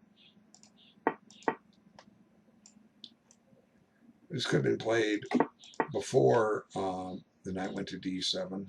You know, c5 right away, it just seems like the right move. Now, there's probably some opening theory on this, which I don't know, and if anyone does, Dan would, because he played bishop f6. He's very good at opening theory. He spends always spent a lot of time studying openings. I was lazy. I got out a book when I could and said, let's just let you rely on your wits, not what some grandmaster did, and allow you to get an even game after 25 moves. Hooey on you. If you're going to beat me out of something more equal, and where you can't rely on what you memorized. Okay, so I think c5 was a better choice for black in that position. Okay, so anyway, knight b5 is a good move. We're also hitting this pawn for what it's worth, although maybe this pawn could be counterattack, but then again, when we come back to b5, we're on that. So white's got a little pressure here. And he goes there anyway. So I think knight d6 is indicated here. That's what he does. Now here, strange move. And just giving up the exchange. You know, clearly we had to move this rook. Rook needs to go here or here. Although I found them exchanged the exact same way, not even seeing was under attack. So strategically, white is winning. You know, he's up the exchange. Trade down to rook versus bishop ending, and the rook will outduel the bishop.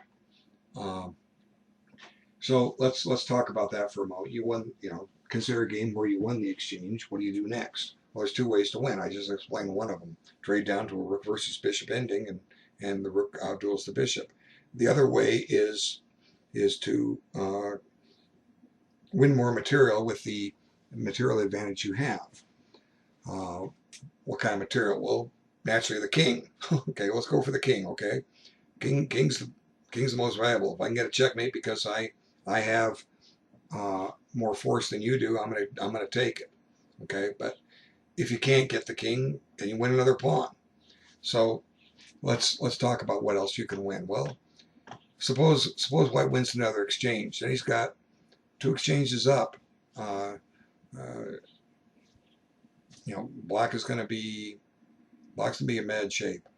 If you can win a piece, you're a rook up. If you can win a pawn, you're going to be exchanging a pawn up. And then when you transition to the ending, it'll even be easier. So let's see how Dan conducts this. So, you know, you get an advantage like this, you expect to win every time. You know, you're rated 1300, you're playing at 1800, guess what? You're going to beat him, okay? You say, oh, he's 1800, well, so what? He's down the exchange. Okay, you're going to beat him. You want to get that attitude, you can beat him, just got to play safe. So let's see how Dan conducts it. Okay, so first step, is he attacking this pawn? The answer is no, because he gets his queen trapped.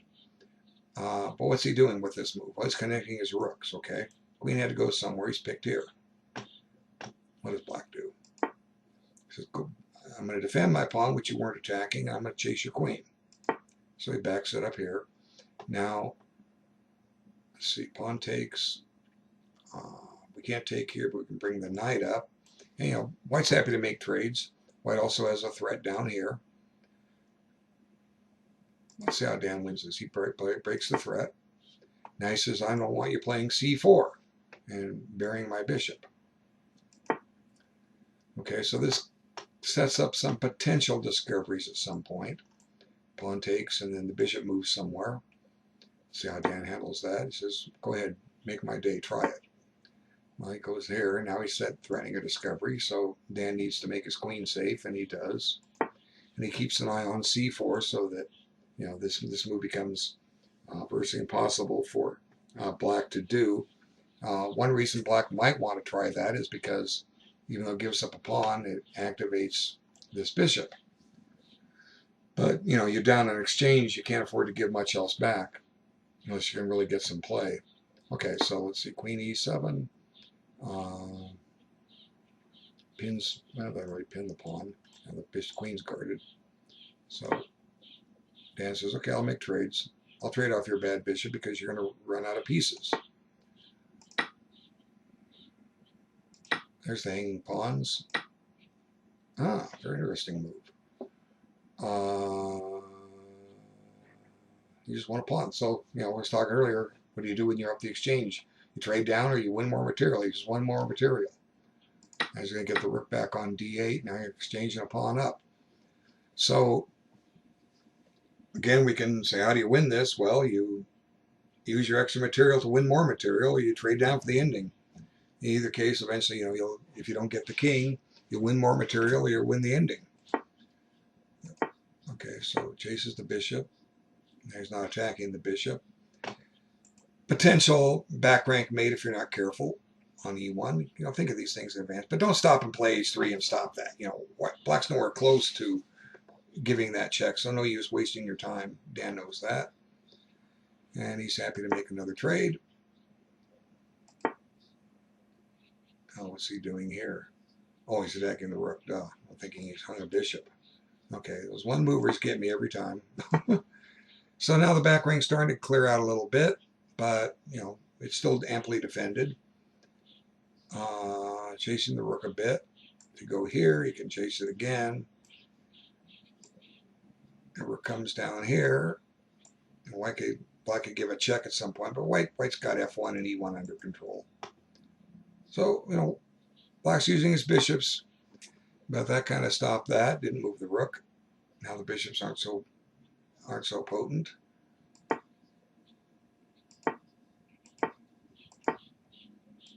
Okay, so that covers the back rank. Just a nice waiting move. And now, again, advancing pawn just makes him weaker. So better to leave him back. White wasn't planning to use the square. No.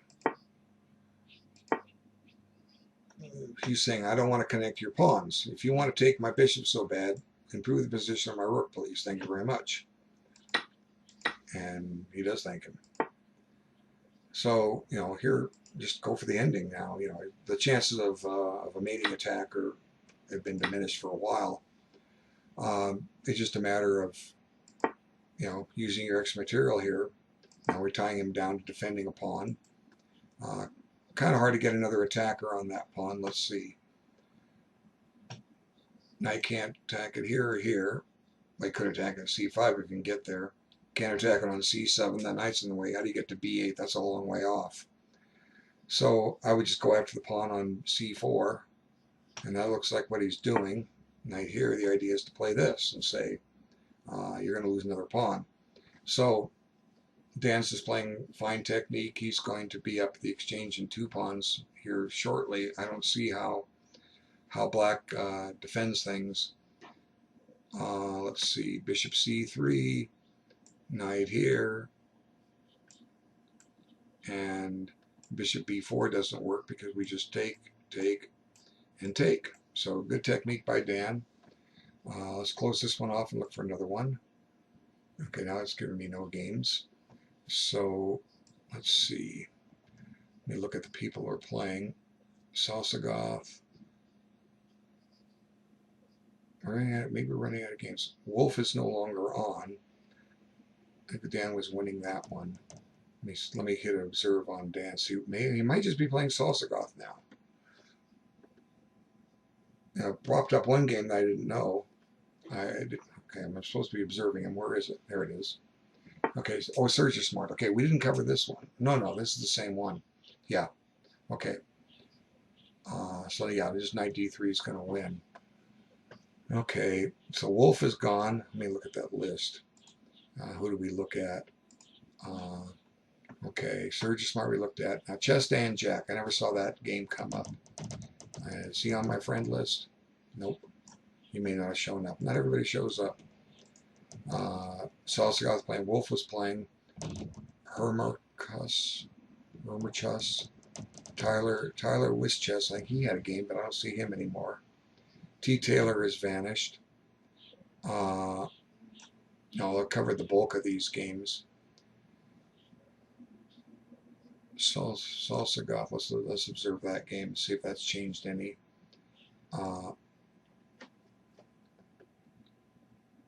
Come on, open up.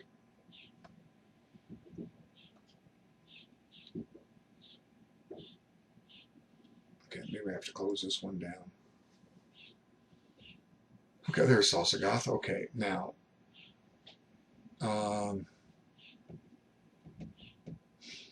okay, let's see. So what's knight?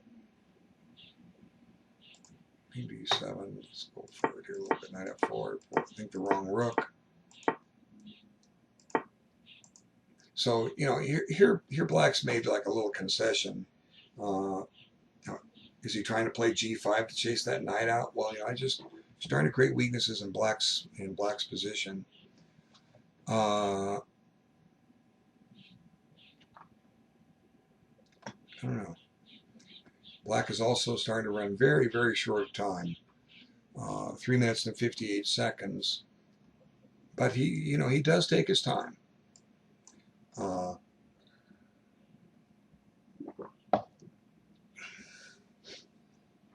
So it could be we're down to just 2 games. Some of these people, but Wolf may not be on my friends list. I don't know. I think Dan was winning that game, as I recall. He had played pawn to b4, and c2 was a goner. Let's close this down while we're waiting and try and observe Dan again, see if anything comes up. We didn't know. Let's see. Observe. What game is going to give us? There's Sergey Smart again. So he hasn't played knight d3 yet. Knight d3 attacks c5. Let's see how Black saves it. Okay, so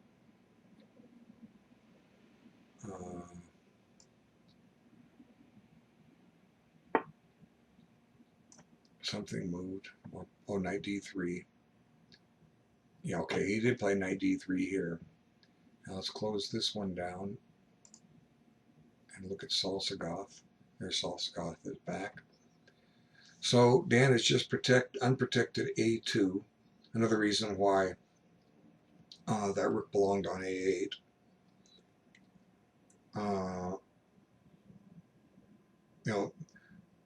Salsa Goth is improved a lot working with me. His problem is time.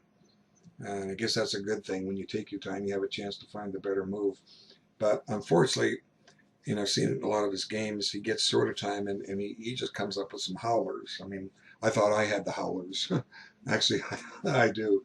I can come up with some really genius blunders that, incomprehensible somebody that's been achieved a master rating could make. But hey, it's the way I am. One mover is the bane of my existence. So,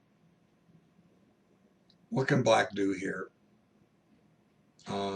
One drawback of having a knight on e5, a lot of times when you advance the pawn to from c5 to c4, it'll clear that square for a knight. And one advantage of White not advancing his e-pawn is he's keeping an eye on d3. That could be a very useful square for Black. Just a second.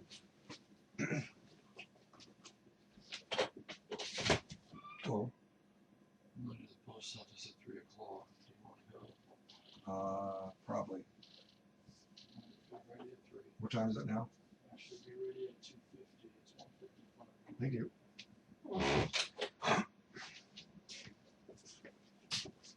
Okay. So, that clock is ticking. It's at 1:43 and counting. That's 100 seconds. Then he's living on his increment, 30 seconds a move.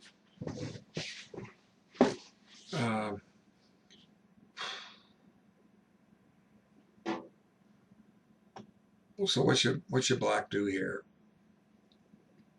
We want to, in a way, we want to come back and get these moves in. The last 2 rook moves haven't been to the right squares.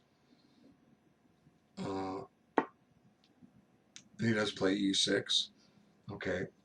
So he's back to 100 seconds. Now let's see.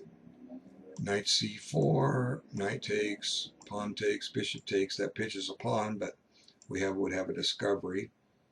Always going to, e takes here, opens up this diagonal for the bishop.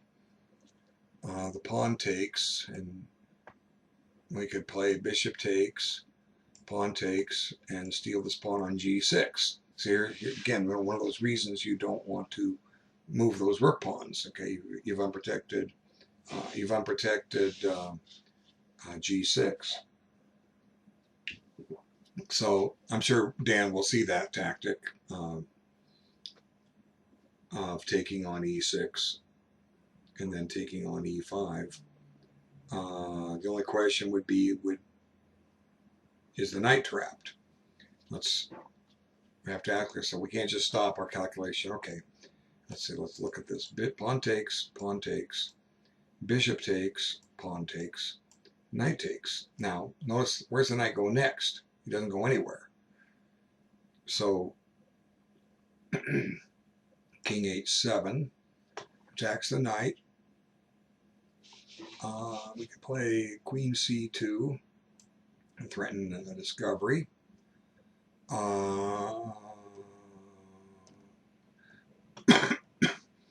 So king might have to back up, and the knight's still stuck. But the knight can be reinforced with might be able to get reinforced with h5. If worse comes to worse, you give up the pawn on h5 and get the knight back to h4. So it's a very interesting position. I'm sure Dan will show us the best. Let's see.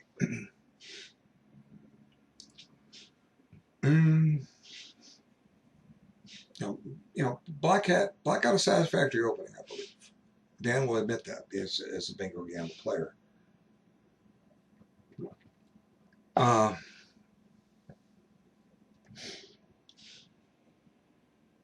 Let's see.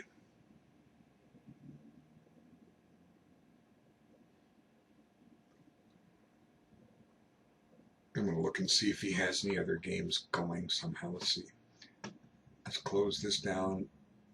Nothing pops up. Now we observe Walter White.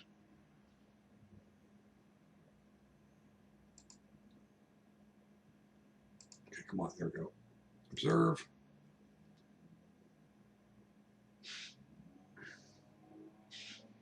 There's that game again, and he did win the pawn on c5.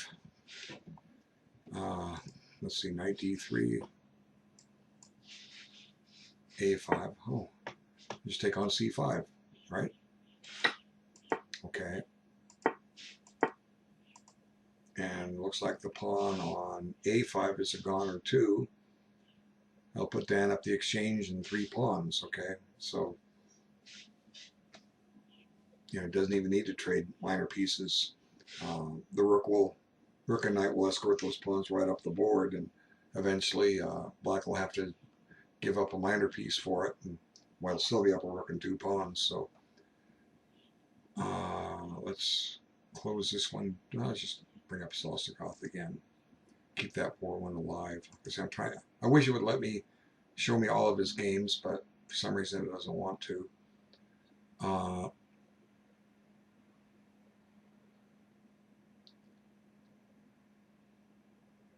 His rating has gone up, 2288. He was 2229 when it started. So it's safe to say Dan has won all of his games. I certainly didn't see when he was in trouble. I thought, some of his opponents had good openings against him. I remember that one, the one where, I can't remember who it was, where the Marshall defense to the Queen's Gambit declined, where Dan lost casting privileges. Who was that against?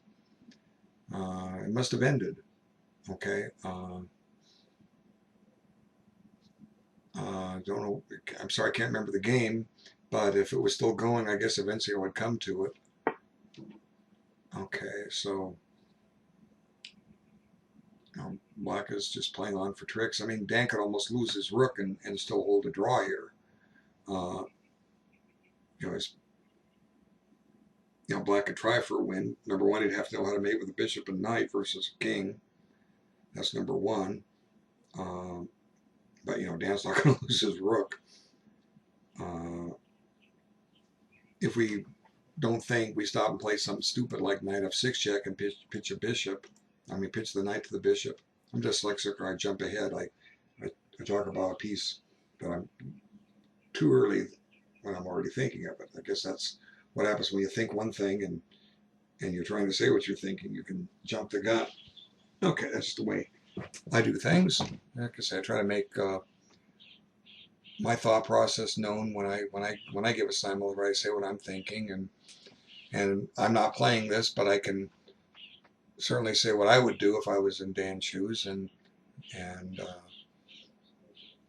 he's come up with some very fine moves. The best move I thought was that pawn d7, in that Sicilian defense, where it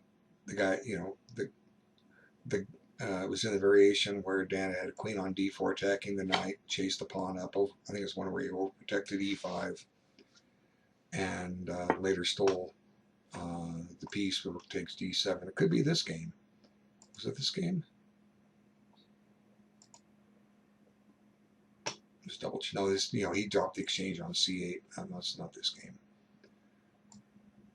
When you analyze like 20,000 games in the last 5 years, you're lucky if you remember the game you just looked at. Okay, so clear path for the pawn to start running up the board. There it goes. See, what did I say? Okay, and there it goes. Okay, so the only target that Black has is this pawn on b3. How do you blockade this pawn? Well, you don't. Okay, the bishop can't go here or here. You can get to here. But that pawn's running pretty quick here. The knight could theoretically sit on c6 and stop it from going to a7, but this one is over, and the moment it goes back, this pawn says, here, I'm going to send my brother up to help, and you take that, and that pawn just scoots right on by. So let's try to bring up the Salsagoth game. Because I just heard a tick. I always chased that. Okay, well, let's just improve the position of the knight. Knight c5, he seems safe. The bishop can't chase it. Okay, let's try to find Salsagoth's game. Salsagoth, I want to observe. And he was in bad time pressure, so. Okay, here we go. There's a check. Now I'm looking for Salsagoth's game. Maybe it ended. This is he's playing. Ooh, now the king is in danger. King has no place to move. Or he does have one square to go to. So let's see. If this pawn were here and this knight were here, we have a checkmate here. Remember I talked about what to do when you're up the exchange? Play for the king. Well, guess what? The king suddenly became a target. Can White do this? Well, Dan's certainly going to try.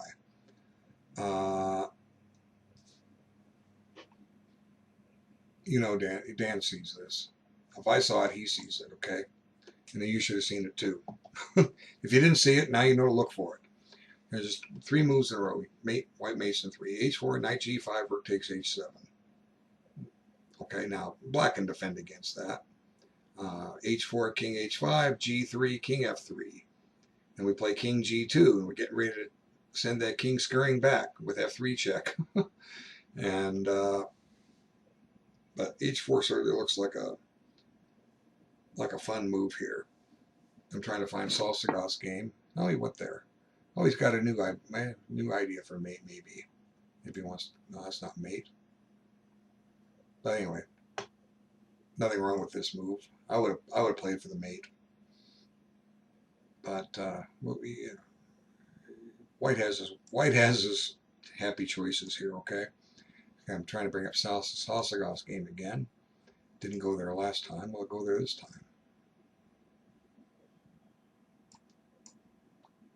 Yeah, I have to close this one down to get there. We'll come back to this game. Yeah, so that did happen. Exactly what I said. Okay, so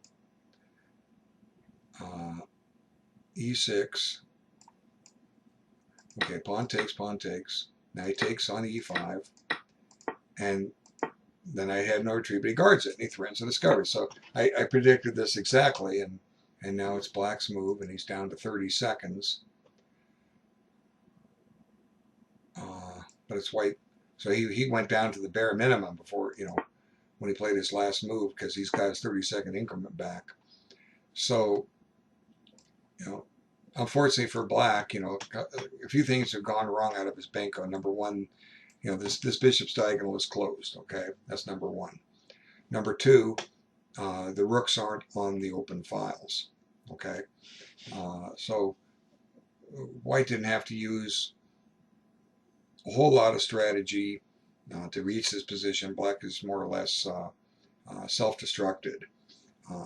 But when you're not anywhere close to Dan in strength, you're not really self-destructing. You just don't know what to do. You're learning what to do. Okay. So it's not an easy feat. Okay. I uncovered an attack on c5. Now you can take with the queen, you can take with the bishop and reinforce the knight on g6. Either case, this pawn is just bad. It's bearing black's bishop. Black just doesn't have any activity, and he's gonna, he's lost a second pawn. You're giving up a pawn for the opening, and then you're dropping a second pawn. Okay, so, and the pressure remains on c5. What's black saying? If you take it, I'm going to take your pawn on e2. Okay, but so what will Dan do? One idea is keep the pawn on e2. The pawn on c5 is going to remain weak. Just protect the pawn on e2, but that may not always be that easy. For instance, if you move the rook to e1, you're unprotecting f2. Okay, but although it's hard to see how black can attack that again, he can't put a rook on f8. But these are things we want to think about when we're maneuvering our pieces. But like I say, a lot of my students, they'll see the pawn, they'll grab it, and then black's going to steal the pawn on e1 or e2.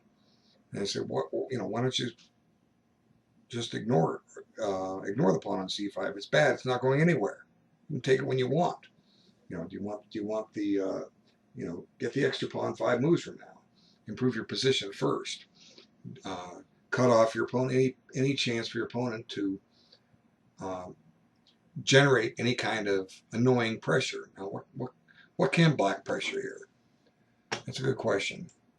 The rook to b4 doesn't really pressure e4, but it certainly gets the rook on a better square where it's doing something. Pawn to c4 says, well, we're going to lose the pawn, but at least we're going to isolate it. Although that pawn's just going to march right up the board. It would open up the b file, but black's not poised to use the b file. This pawn's in the way of control over b2. So this is looking pretty good for black or for white. Let me try to bring up the other game. Close this one down.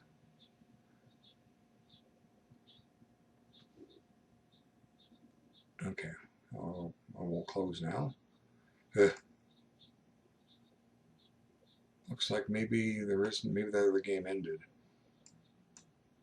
Okay, observe. What's it bring up?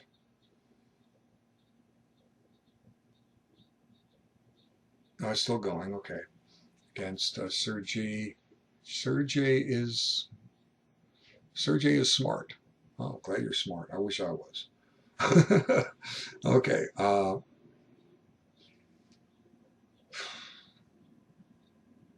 Knight takes d3. He managed to win a pawn? What did I miss here? Knight d6. Oh no. What happened here? Oh, I guess not. Okay, I read that as knight takes d3. Okay, my vision. Now the knight is under heat. And look at this poor bishop. He doesn't have a place to go. So again, we're winning more. So Dan went after the bishop. He didn't want the king. He went after the bishop. Looks like rook d1 is going to trap that bishop. Or is it? Let's see. Knight takes b3.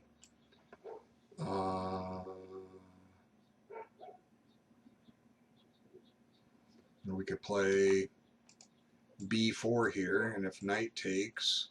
Notice how this knight dominates this bishop. Let's see. b4, knight takes, rook b2. Now the bishop can go to b2. I don't know. Again, why did it play that? Can I move on this board? Hey, can I move here? Ha ha ha. I guess he did play b4. No, he didn't play b4. Okay, why is it letting me play b4 on this board? Gee, it'd be sure fun if I could go to somebody's game and play a move for them. That'd be hysterical. Just think of the havoc you could create.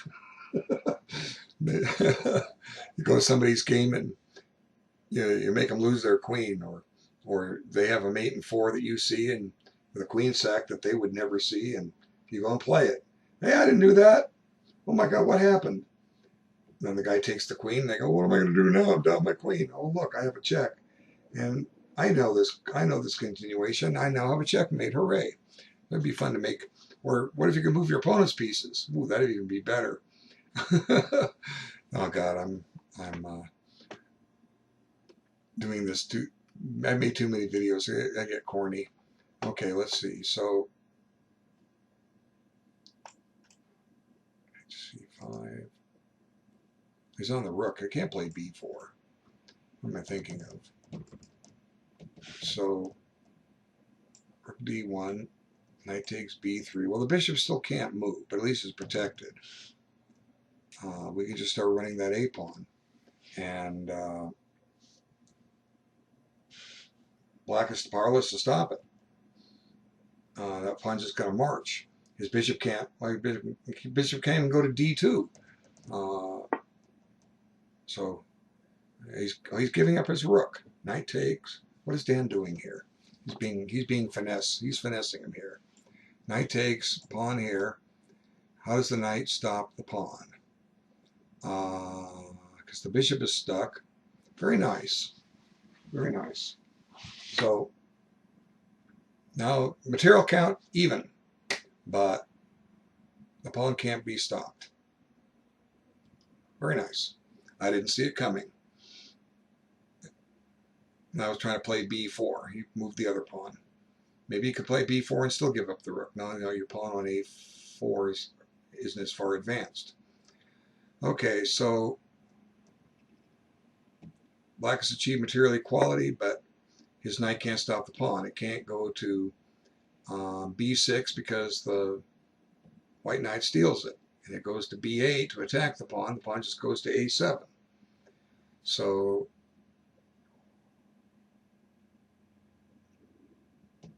sacked a rook. Instead of winning with rook versus bishop, he sacked his rook. Very nice. You can learn a lot from watching Dan play.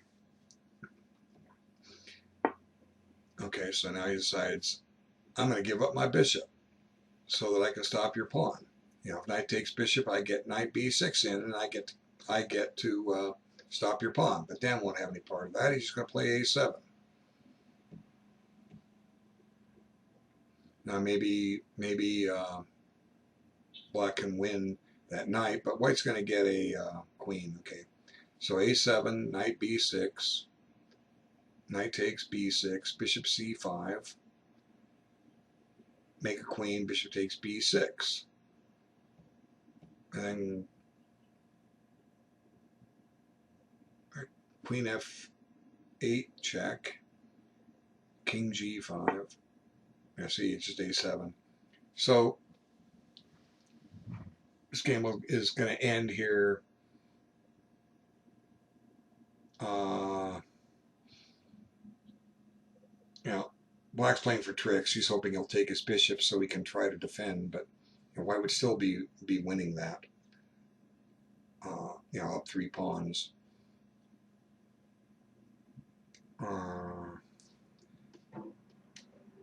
Let's look at Salsagoth's game. Okay, let's see. There's Salsagoth's game. Seems like it's moving the board slightly when I do this, so maybe the video won't be centered. Now, there's a lot of changes here. Let's see, where are we on the game? Let's just skip forward here. Okay. We have 7, so he did unprotect F2, but Black can't attack it. And the knight rook comes into play. That trade's can only help White. He's up 2 pawns. There's the rook b4 move I talked about a while ago, but notice the pawn on c5 is still a problem. It's not going anywhere. Okay, now here White won on time, so yeah, he lost. Okay, so we'll finish this off. This was the last move. Okay, so let's see why I want to back up. Well, here the game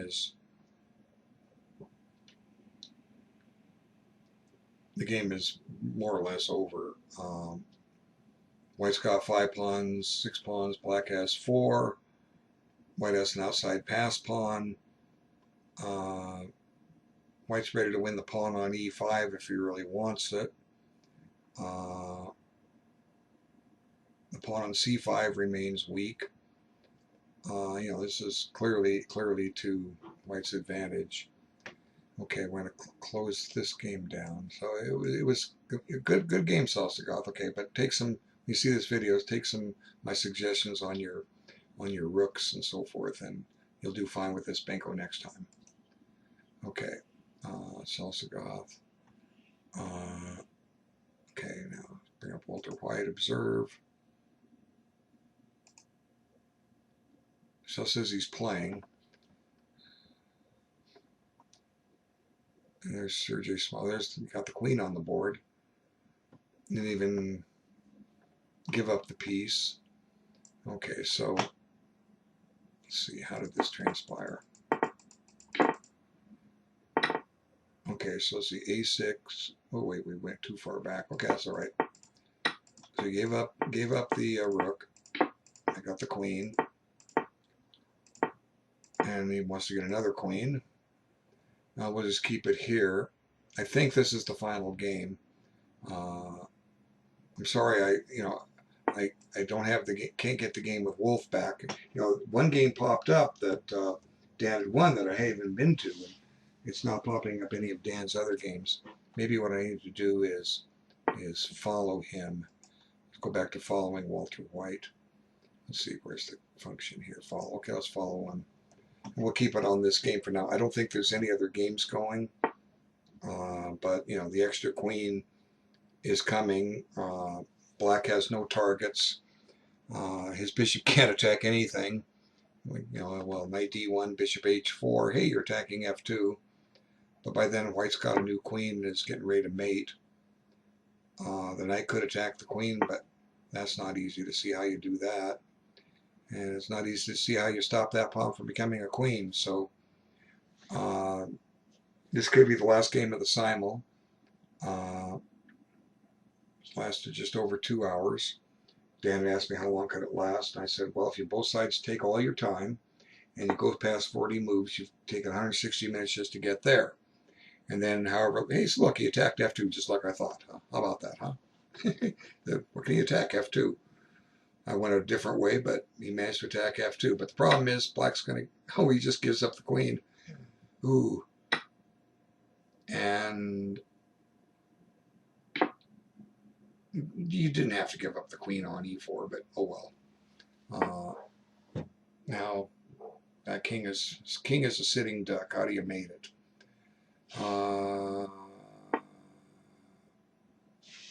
Oh, Dan's going to find a way. After he plays g5, he gets mated pretty quickly, I think. Let's see, queen f7 check, king back to h6, and the king is stuck. And you bring the knight into play, and the acquaintance, as Curly would say. Well, he goes to g7, f7. Well, f7, king h6. He can always move his g pawn and give his king some luff, and which he did. But now it's mate in one. Pawn takes his mate, right? And that's what he played. Okay, so now that concluded the simul. It shows no more games for Walter White. So let me do this before I close the video down. Let me bring up Walter White's profile and I'll look at his games to see if I missed anything. Let's see. Okay. That's one way to do it. Okay, games. I can find out what happened to those missing games. I didn't see the conclusion too. Okay, games.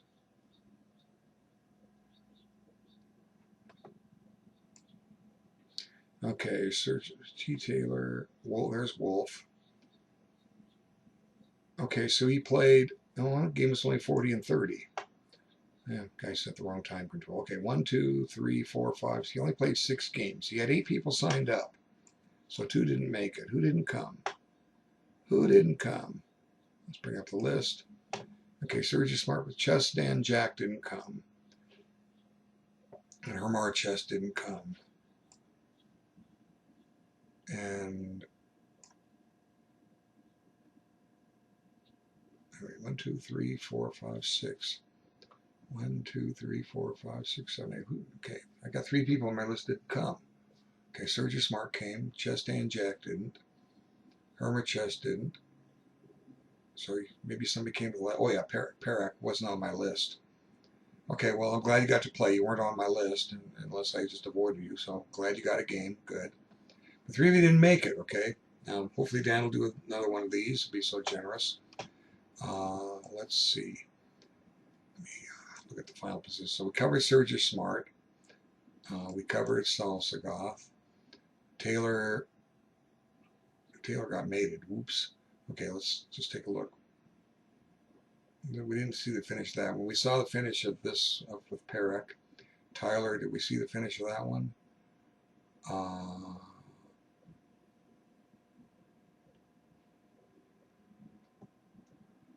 He won. I don't remember that game. Let's see. Hopefully this will get captured within the area of my video. I'm trying to bring up this game. Come on. Let's go. Come on. Load it up.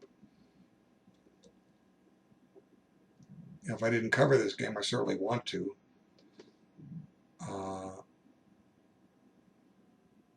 Okay, I don't think it's lined up exactly like I want.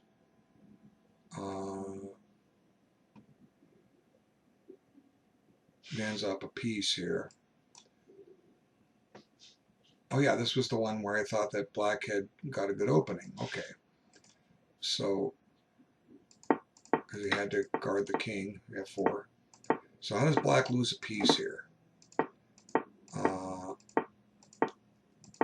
Dan's getting his pieces out. He's got his king safe. His rooks are connected. So maybe black has misplayed some of this. Let's see. Let's go back a little bit. So f4 came in. I was wondering about that move, but I thought that I could. Yeah, he blocks his bishop in. Maybe he should have gone to g6. So he blocks his bishop in, and Dan's able to. He's got 4 pieces out to 2, and now in effect, black is castled, or white is castled. So, oops, there's a fork. That's what cost him the piece. Okay, so he put his bishop on d6 and stepped right into a fork, and that'll do it every time, especially if you're playing master. Okay, boom. It's just a matter of time. Okay, so much for that one.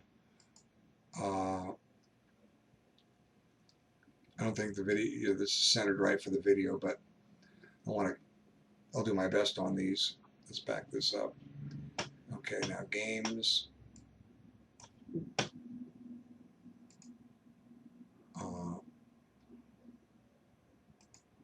hoping it's recording this. Maybe it's not.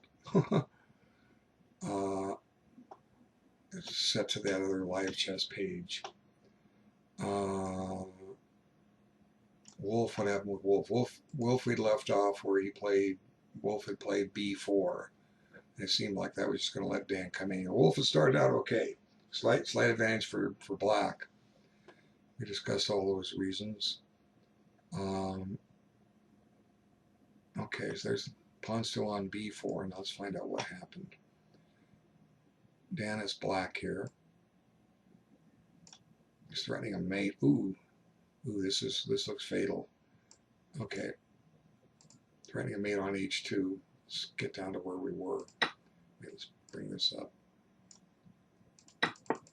Okay, so where did he play b4? Yeah, he played b4 there.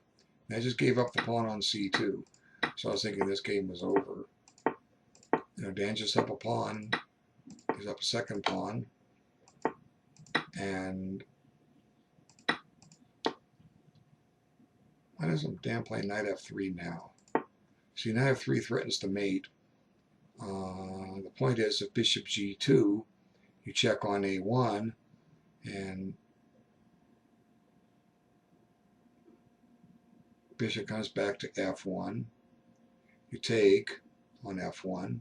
The king goes to g2, and he's forking the rook and the knight. So the rook can just take on f2, or f4 rather. I don't know.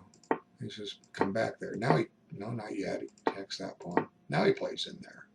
And then white resigns here. So let's see. The threat is made. To stop it, you play bishop here. Now rook check. Bishop comes back. Rook takes bishop check. King g2. I don't know. Maybe saves the piece. Let's see. Of course, I'm probably missing something. Bishop g2. If anything, you can even just take on h4, and you're up an extra pawn. Well, I'm going to go back to the board that says live chess. That's probably what it's been recording all along. I looked at the other games. Good games, guys. Okay, Dan is super strong. It's no disgrace to lose him, and I hope you enjoyed playing him. And he's gonna be part of the community. He'll be around. Watch him play. He's on your friend list now. You find him in live chess, follow him, observe him. You're not going to go wrong with his play. Especially the standard time control games. Bullet Blitz. It's a little harder for us. We're both getting up there in years. I'm 62. He's 56. We're not the fresh young studs we were when we were younger, but we still have the knowledge. I want to thank everyone for taking the time to watch this, and wish you all a great day. Thanks.